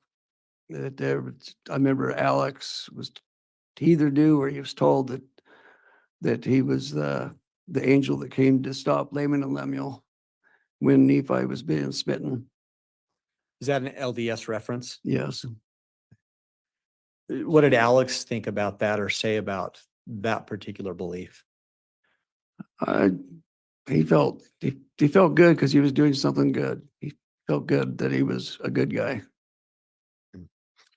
And during that meeting, did Chad ever discuss with you any role that he might want you to have in this gathering? At that time, I don't think he did. I think it was for me just to get acquainted. Did you have any discussions with him about your reaction to some of those things that were being taught? Yes. What discussion did you have with him about that? But that if somebody's going to have the position to call the 144,000, that I felt like that would be a prophet of God that would have that responsibility. Is it fair to say that you didn't believe that Chad was a prophet of God at that point? No, At any point? no.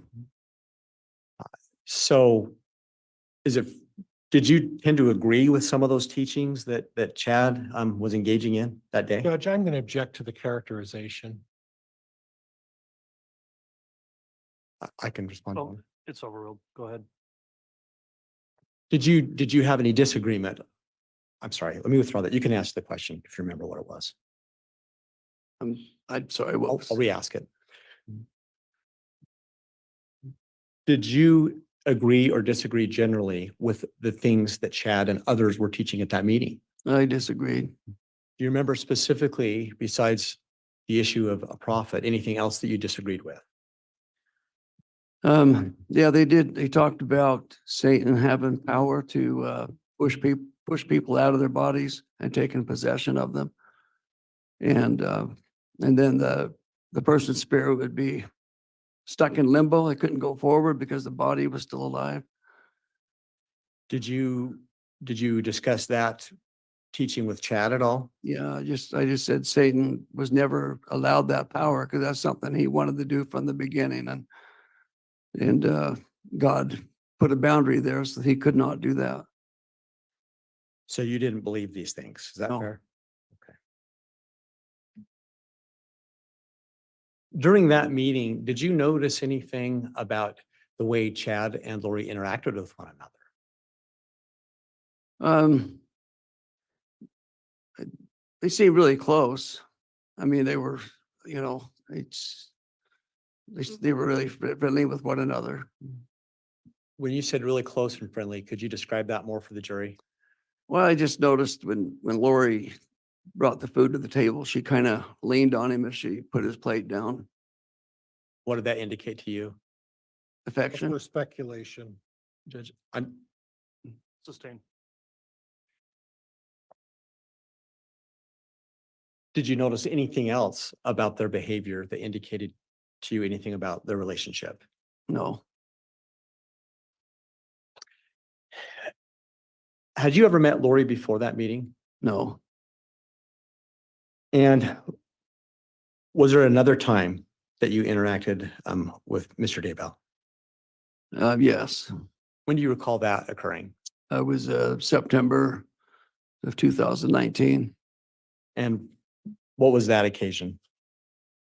I was at Lori's house to do a podcast with Lori and Melanie. And so I was there for that weekend and Chad came over. When you said you were at Lori's house, where was that at? He was in Rexburg. Did you get invited to come? Yes. And were you in Idaho for any other reason at that point? We had just moved my son up to Pocatello, Idaho. So I was coming up to see them and I was coming up for the Book of Mormon Evidence Conference. And then and Melanie and Lori had been wanting to do a podcast. And so I just kind of made a weekend of it. And my plan was to stay in a hotel in Idaho Falls to be in between both places. But Melanie invited me and said, Lori said, stay here. Don't need to put money in a hotel. We got an extra room for you. So. And that was in reference to Lori's place? Mhm. Is that a yes for the record? Yes. Okay. And can you describe Lori's place that you went and stayed at, just so the jury has an understanding of the layout? It was, when you walked in, there was a living room and a kitchen, just one room, and then a stairs on the right that went up to the bedrooms and bathrooms. And when you arrived, who do you recall being at her apartment? Lori and Alex and Melanie. What about children? Were there children there? JJ. Did you have any occasion to interact with JJ when you arrived there? Yes, I tried a couple of times. He was sitting on the couch playing games, and so I tried to just get to know him a little bit, but he was pretty into his game. Did he respond to you then, or? No. And do you have any special needs children yourself, Mr. Wolf? Yes, Can you tell us about that? I have a Down syndrome I'm gonna boy object. What's the with relevance of autism. this? Hold on. There's a Oh, pending sorry. objection. I haven't ruled. It's sustained. Relevance. Judge, may I argue? No, it's sustained, Mr. Brooksman. Okay. Did you have any further interaction with JJ at that point? Just one more time. He had a box and he was cutting windows and doors in it, making a little toy house out of a cardboard box. Did you try to talk to him on that occasion? I did. Any interaction with him then? No, I think you already mentioned Chad was at this meeting or gathering. he showed up at least 2 or 3 times. He was kind of in and out. Do you recall what span of time were you staying at Lori's apartment on this occasion? Friday night through Monday morning. So roughly 3 days? Yes. So when you said that Chad was in and out, approximately how many times was Chad coming over that you recall? I can recall twice for sure. It may have been a third time, but it's When he came, how long would he stay? maybe a half hour to an hour. It was never long. Did you have any conversations with Chad while he was there? Yes, I did. And Judge, could I have some foundation as to when these meetings supposedly took place? Brooksman. Certainly. When do you recall, the best you can by month and year, that you were at Lori's house on this occasion? Sorry, repeat the question. Best you can remember, can you let the jury know what month and year were you at Lori's house on this occasion? So September 2019.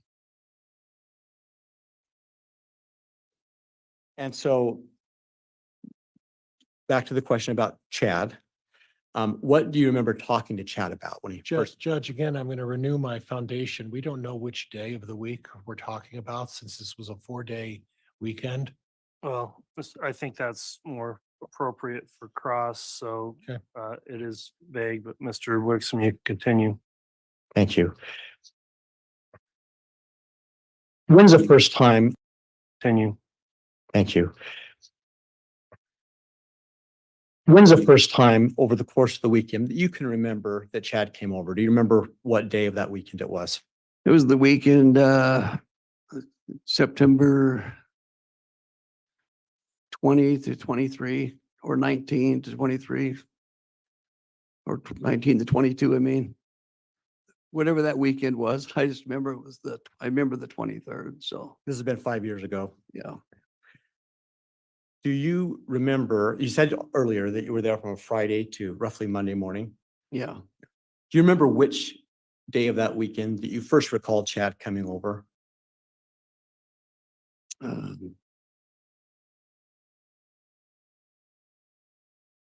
Saturday. So when Chad came over, explain to the jury what, if any, conversation that you had with him at that time. That's, they talked about, anyway, that's when I'm trying to remember what the reason was coming over. I don't remember the intent for the reason, but, we talked about, that's when I learned about, more of their relationship, What did you learn? that they were, that they had been together in past lives and that they had a mission to do together. Did they explain at that time what that mission was together? Yes, What was it? to gather the 144,000. Did they discuss any more about their personal religious beliefs along that vein? They just talked about terrestrial buildings that are on this earth that they can see. And What did you understand that to mean? Did you say terrestrial or Yeah. terrestrial? terrestrial. What did you understand that to mean?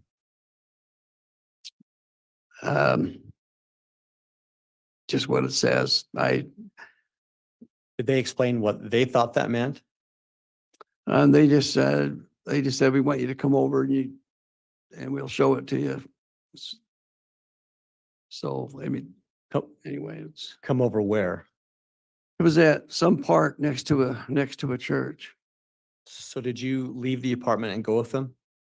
Well, we didn't go, we just went over there and met with them there. So you left the apartment and met them at the park? Yes. Who did you meet at the park? Chad and Lori and Melanie. And Judge, could I have some foundation as to the date or the day of the week and the time that this took place? Mr. Wixom, it's vague. I'll overrule the objection, but it's up to you. Do you remember which day of the weekend specifically that you would have gone to meet them at the park? Sunday.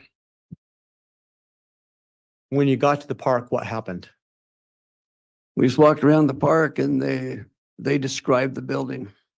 What did they describe? About a 2-story building made of stone and arches, and that's about all I can recall. You don't recall any specifics about the significance of the building or anything like that? I don't. Could you see a building the same place they were saying it was located? No. What did you see? A beautiful park. Did you perceive in any way, through your own observation, whether or not you thought Chad and Lori thought this building was there? No. No, you didn't perceive it? No, I didn't perceive that. I didn't perceive that they were seeing the building. Is that what you mean? That's my question, yes. I'm sorry.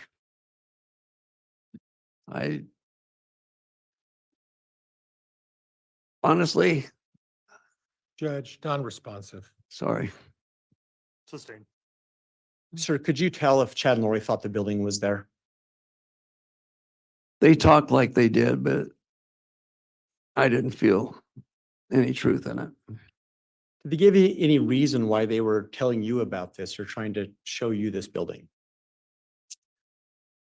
And no, there was never really any reason explained. I think they were just trying to get my confidence, What do you mean by that? get me familiar with what they were doing and to What, get, what was your perception about why they were trying to get you familiar with what they were doing? my perception was at the time, I honestly didn't know what to expect. I was just kind of following along. But as I felt like they were just trying for me to be familiar with them and what they have and their gifts so that I can be confident or more, I'm not sure if I'm coming up with the right word.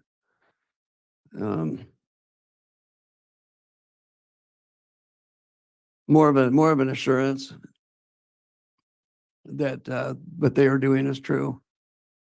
Kind of like witnessing, trying to witness what they have. Prior to walking around this park at any time on Friday or Saturday, had you expressed anything back to Chad about any of these teachings or beliefs that were being discussed? I just talked to him about Satan and the evil spirits. They don't have that power. It's not going to be given them, and that the gathering of 144,000, that would be done by the prophet or somebody called under his authority. Would it be fair to say that you'd explain to them that you weren't really accepting these beliefs? Yeah. Now, during this weekend, at any time, did you observe anything about Chad and Lori's interaction with each other that gave you any clues about the relationship? They were more affectionate. In what regard? He walked up behind her and put his arms around her. Anything else? I think there was a kiss on the cheek. There was some head rubbing. Anything about that aspect of their relationship that bothered you that weekend? Yes. What was it that bothered you? That he was still married to Tammy. Did you ever confront him about that? Yes. What did you say to him? I just asked him about his marriage to Tammy, if she was, was she happy? Was he happy with her? Was she a good wife? Was she a good mother? How'd he respond? He said, yes, she was very good. And he said that she was good. Anything else in that conversation specifically? Well, he said that Lori was going to be his next wife. They'd been married before and they're going to fulfill this mission together, and that he had a dream that Tammy was going to be passing by the time he was 50 or 51. Did you have anything further that you said to him about that?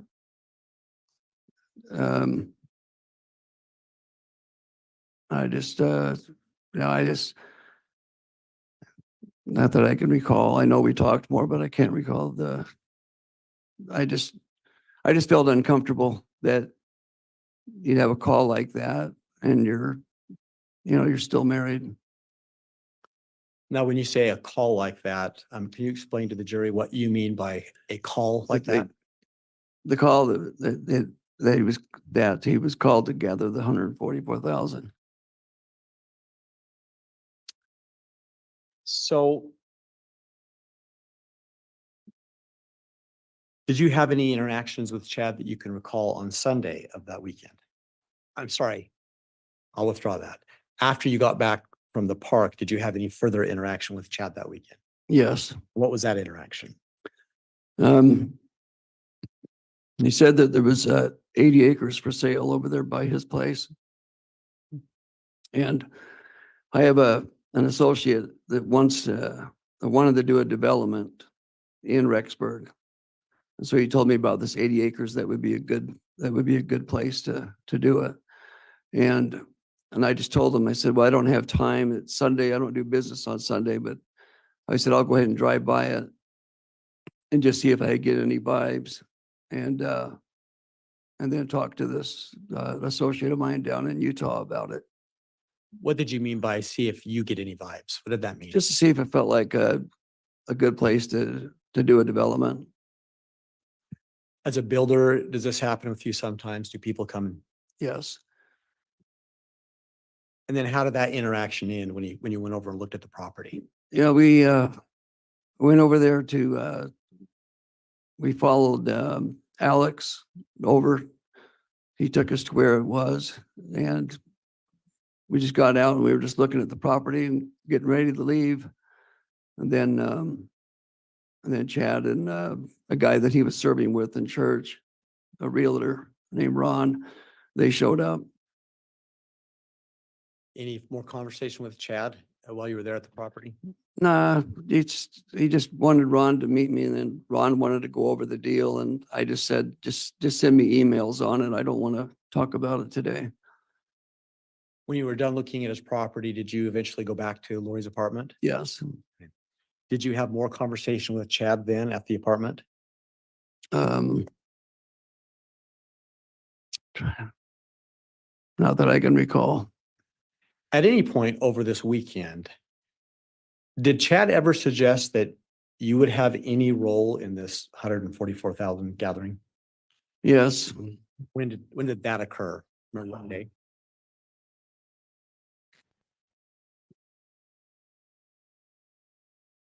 I believe that was on Saturday.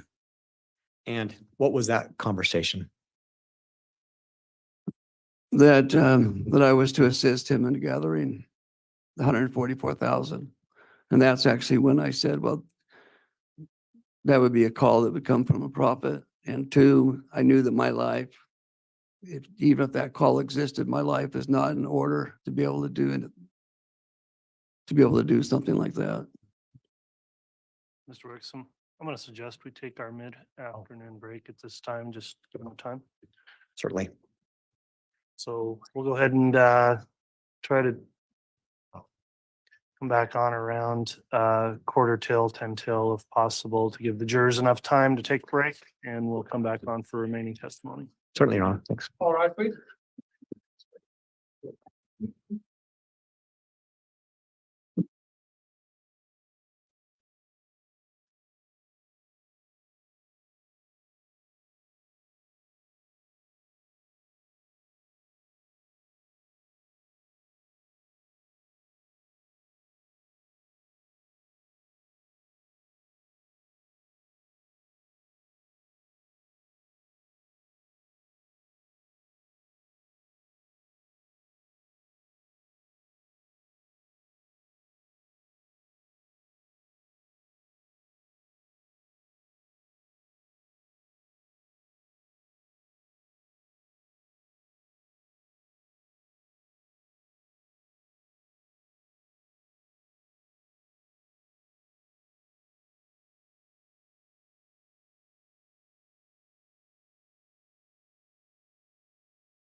Stay up. All rise. Mr. Courts again.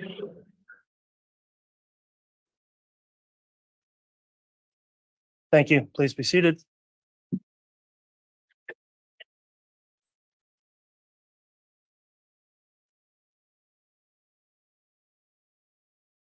All right, I believe we can have the jurors brought back in, please.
All right, great.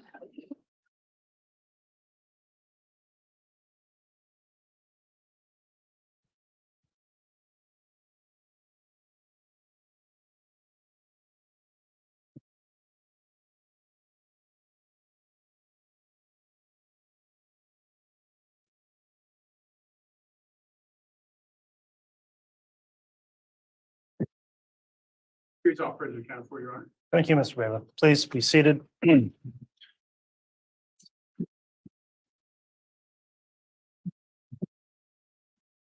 All right, we're back on the record on CR 2221-1623, State of Idaho versus Chad Guy Daybell. Parties are present as well as the defense. Mr. Warwick's on the stand. I'll remind you, you're still under oath for your testimony. Mr. Wixom, continuing on direct examination, you may proceed, Mr. Wixom. Thank you, Your Honor. Mr. Warwick, I want to draw your attention back to that Sunday afternoon and evening after you looked at the property. When you came back, did you have any other interaction at all with JJ? No, Did you see him in the apartment that day?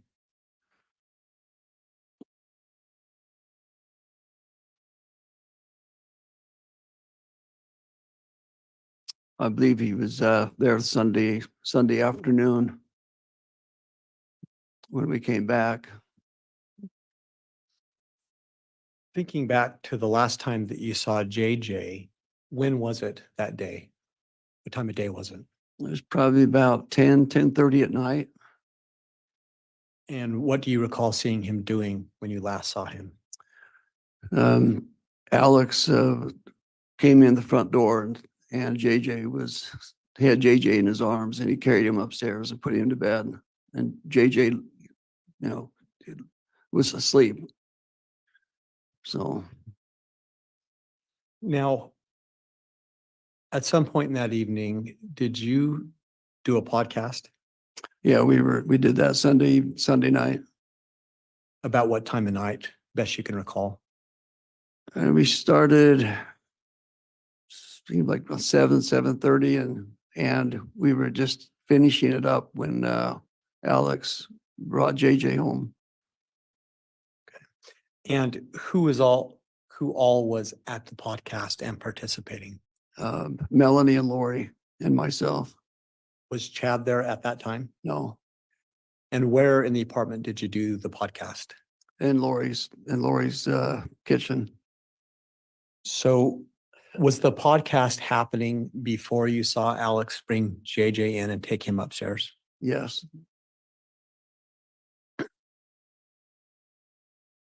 And then you slept in that apartment that night, correct? yes. About what time did you go to bed? Probably 11 o'clock. 11:30, right in there.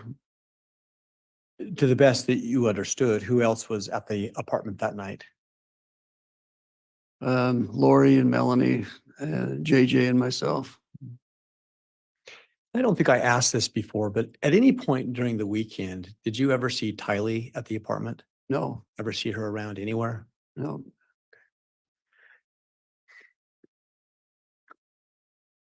When you got up the next morning, did you have any more interactions with Lori? yes. And what were those interactions? We came downstairs. I came downstairs getting ready to leave for Pocatello. So I just went to say goodbye to Lori and JJ. And Lori was in the kitchen and she was a little dramatic. And I just said, well, we're leaving. I'd like to say goodbye to JJ. And she said, oh, he was out of control. And I had to have Alex come and get him. So, Mr. Warwick, other than what she said, you just used the word dramatic. What did you mean by that? She just seemed really talking fast and nervous, just kind of. When I meant by dramatic, she explained that he climbed up on the cabinets in the fridge and got on top of the upper cabinets, and it just her explanation of how JJ was acting was what I would say was dramatic. Was it different than your other interactions with Lori? Yeah. Did she say anything else about him climbing up on the cabinets? JJ? No, she had a picture of Christ on the upper cabinet, and he said that he went up there and pushed that down. Now, did that seem accurate to you, her account of what had happened with JJ climbing on the cabinets? No, Why not?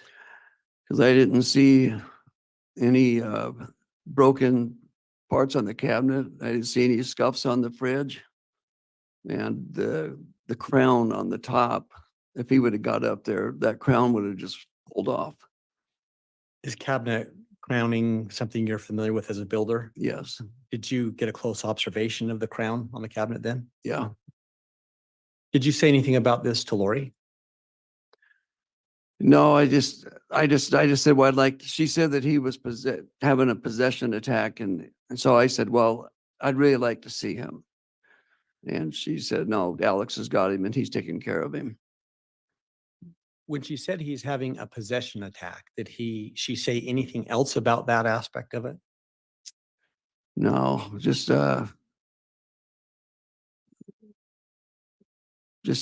she just said she just couldn't handle it.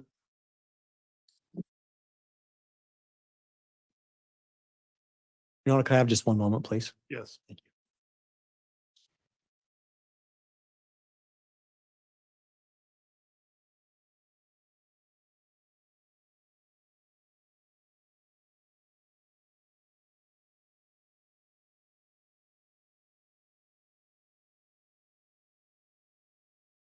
Your Honor, I don't believe I have any more questions at this time. All right, thank you, Mr. Wixom. Mr. Pryor, cross-examination.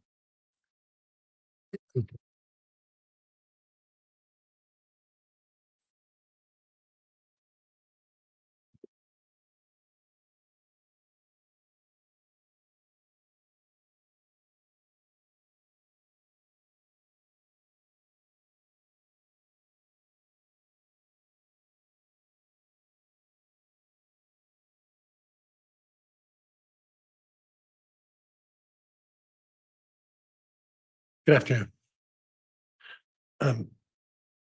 Mr. Warwick, you previously mentioned that you were married to Melanie Gibb. Yes. Okay, what was the date of the marriage? December 10th, 2020.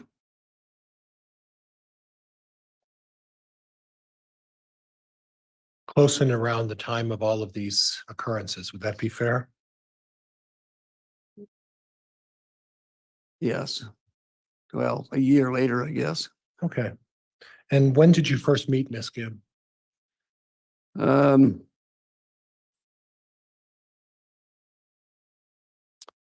at a conference that, at UVU. I'm sorry. I'm conference trying call- to remember the date. That's okay. Just take your time. We're not in a hurry. Okay. Met her at a conference, I think it was I don't remember the year. It's probably 2012 or 2013 or 14, somewhere in there. Okay. And then approximately when did the two of you start dating? We started in August of 2019.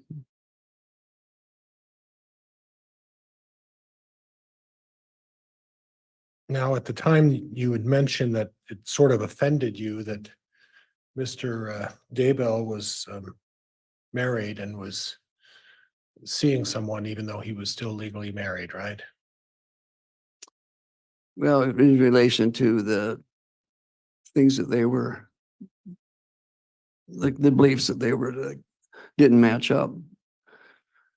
The beliefs didn't match up. Well, what they were saying they were doing about their calling and then seeing each other Okay. didn't match up. That's, Inconsistent. yeah, it's he you was just, having- I'm sorry. yeah, nope, I'm done. Sorry. No, please go ahead. I'm done. Okay. So what he was preaching wasn't consistent with the way he was acting. Is that what you were saying? Yes. Okay, but at the time you started dating Miss Gibb, you were still married too, weren't you? Yeah, my divorce was just getting finalized. But you started dating her while you were still legally married, weren't you? Well, I made the mistake. I thought I was doing the 30-day waiver Okay. on, for the time. Mhm. And, but I didn't understand that the judge needed another 60 days after the 30 days.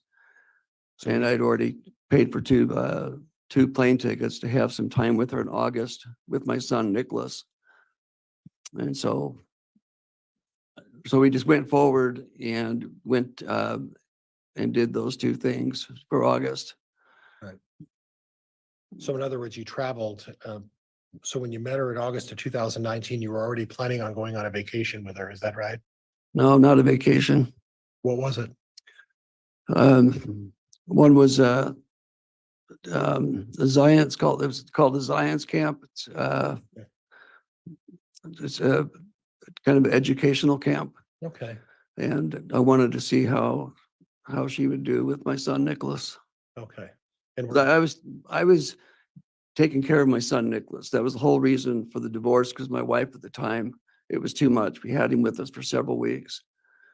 And so I don't have time. I don't know how much time you want for the details, but that was the whole motivation was,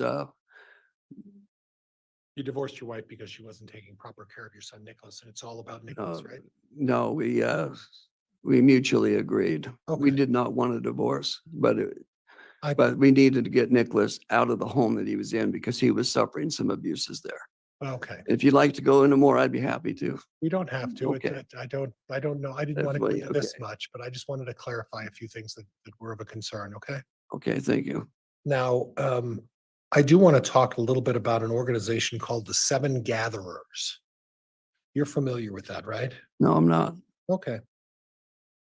And to your knowledge, your wife isn't a member of the Seven Gatherers, right? I don't know anything about Seven Gatherers. Okay, thank you.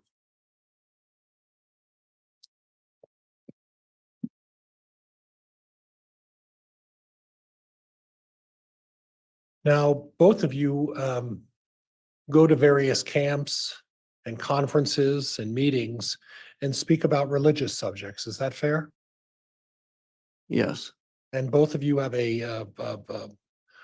I don't want to use the term expertise, a knowledge of certain areas of religious beliefs. Would that be fair? yes.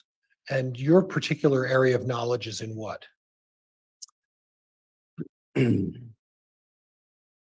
It's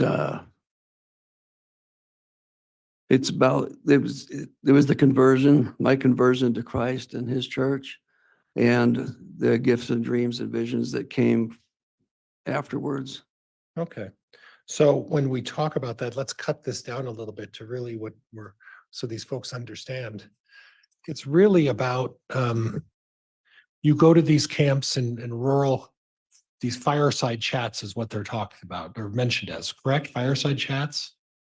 Yes, I would be a speaker at the fireside, one of the firesides at the camp. And the subject that you would discuss would be visions that you have that you would want to translate to them and talk to these people at these fireside chats about these various visions and experiences, premonitions that you have. No, it was about my conversion and the faith, and then the fruits of that faith. Oh, you've It never, was to build faith. It Oh. was, the dreams and visions were not necessarily discussed at the camps in much detail.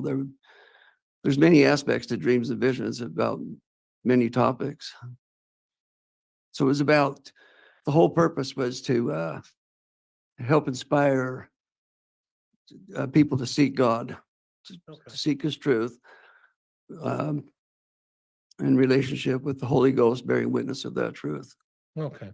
So the fact that you experience these visions and you have these visions, that's not necessarily what you're talking to these people about, but you do in fact have made various representations about visions that you've had over the years. Is that right? Yes.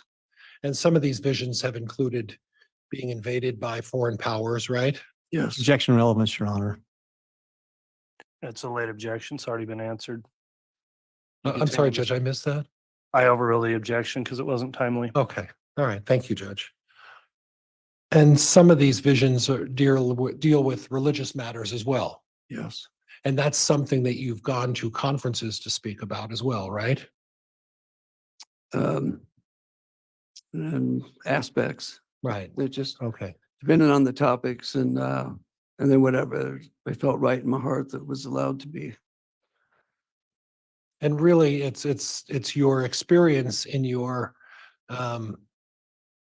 it's your experience in your LDS faith that you're trying to communicate with these people and talk about these conversions and things that you've experienced as part of your understanding of your LDS faith. Is that- Objection, Your Honor, Rule 610.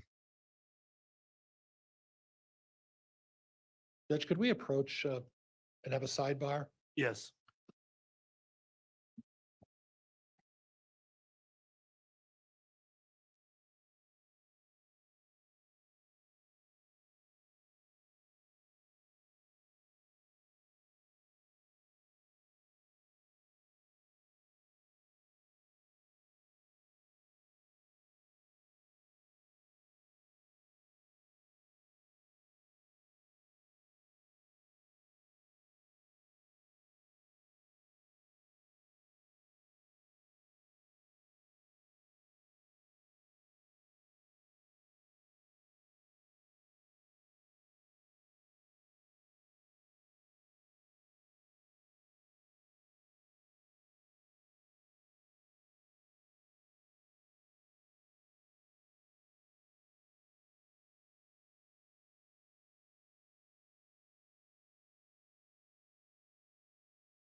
All right, council, we are back on the record on CR 22211623. The court had a sidebar to make an evidentiary ruling outside presence of the jurors. I sustain an objection and I'll ask the jurors to disregard the previous question.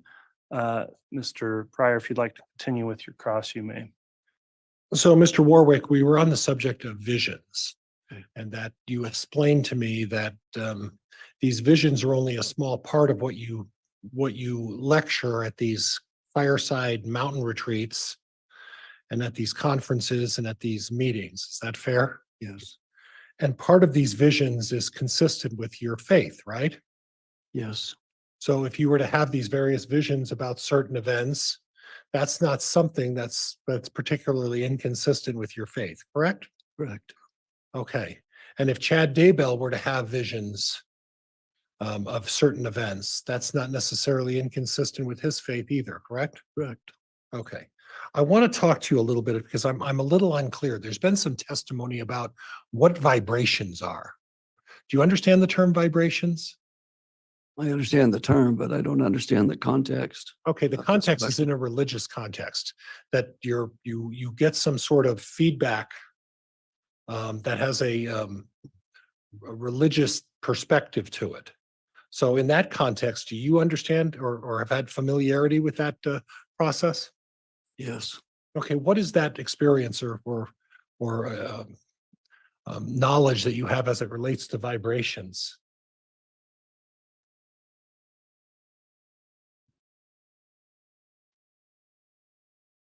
Not understanding what you're after, Mr. Pryor. Okay, well, in a religious context, you know, have you participated in meetings or gatherings that dealt with the subject of vibrations? No, You haven't. no, Has your wife gone on seminars and spoke about, while you were there, about this theory and idea of vibrations? not that I recall. Okay. All right. Then what is your wife's been as well has been called to a number of places to speak as well as a guest at a number of places, correct? Yes. And it's similar topics, but hers has a little bit of a slant. What's her area of knowledge? This is more about believing and overcoming unbelief. Okay, and Um, be more specific if you could. Okay. Like in what way? Overcoming non-belief? What do you mean? Um,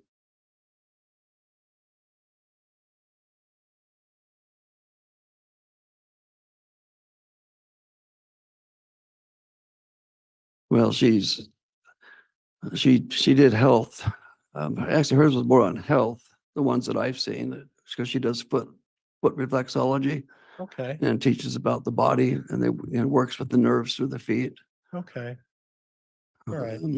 Because a lot of the speaking things that she had done, I was not involved with. A lot of that had happened before we got together. And the items that she would talk about. I'd never witnessed what she spoke about.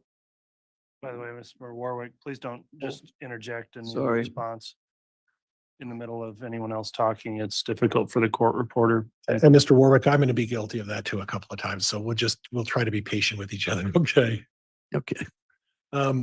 So when you say before you met her, she's been speaking about religious topics before you folks even met, right? Yes. And you guys met again when?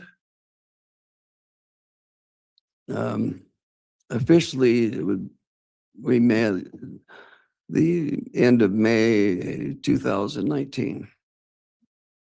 Okay. But unofficially, you met well before that in what, 2012? Yeah, she was in the line of people and they just came up to tell me that they appreciated the talk that I gave. That was it. And prior to May of 2019, she engaged in the same sort of speaking circuit. She would go to these fireside retreats and she would do these conferences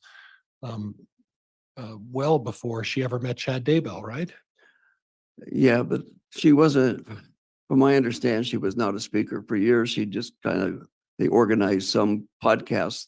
I can't remember the name of it right now. Anyway, and that's what that's what they were mainly doing was podcast. I never recall I'd ever seen her speak at any of these events. So she would organize these events and she would sort of gather these people and bring the groups together to talk about these various religious subjects, right? Religious and health and child, raising children. There was multiple things that she's let me know that she's been doing. Which one of you talked at these preparedness camps about and you know what I'm talking about, these preparedness camps that you would go up to, right? And what exactly were they preparing for? Oh, they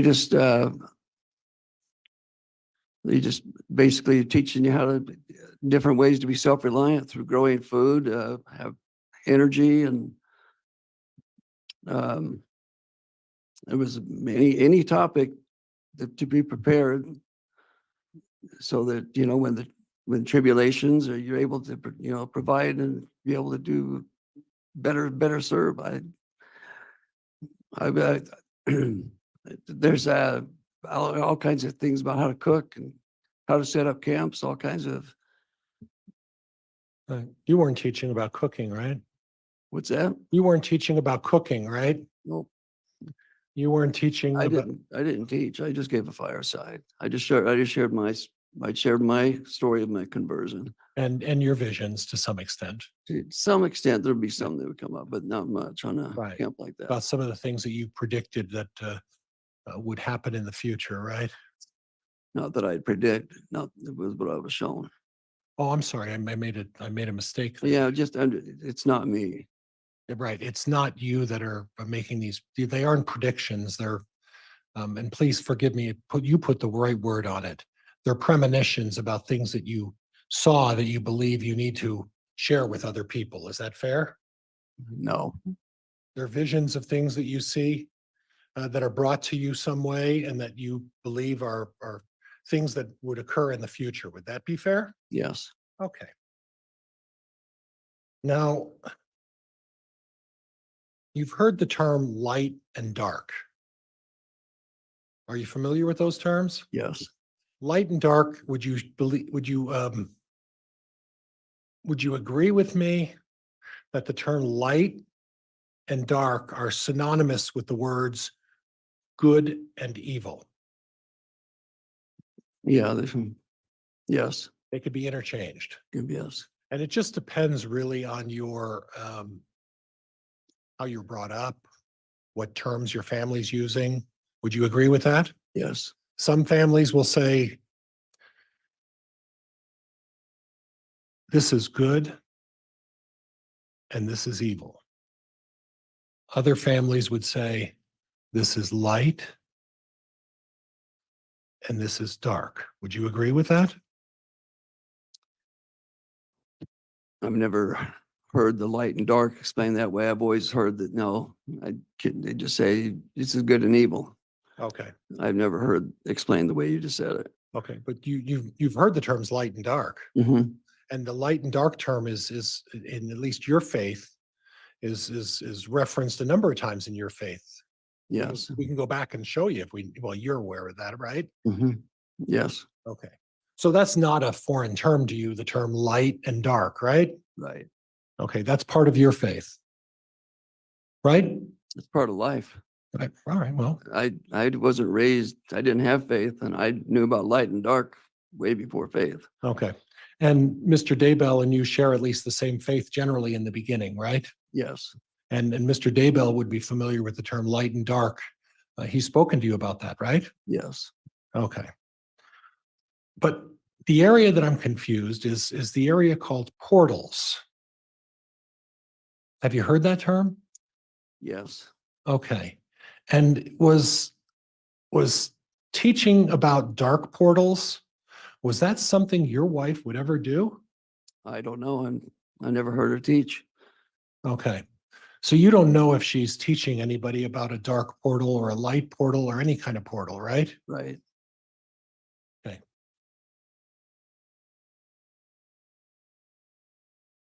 Judge, this might be a place where we can gather up again. It's up to the court. I can either go on or whatever the court prefers. All right, I know it feels like we've had breaks today, but I'm pretty committed to keeping our jurors on the schedule that we've determined. So we are going to take our break for the day, we'll conclude and continue on with further cross tomorrow. Before we conclude, just a few things.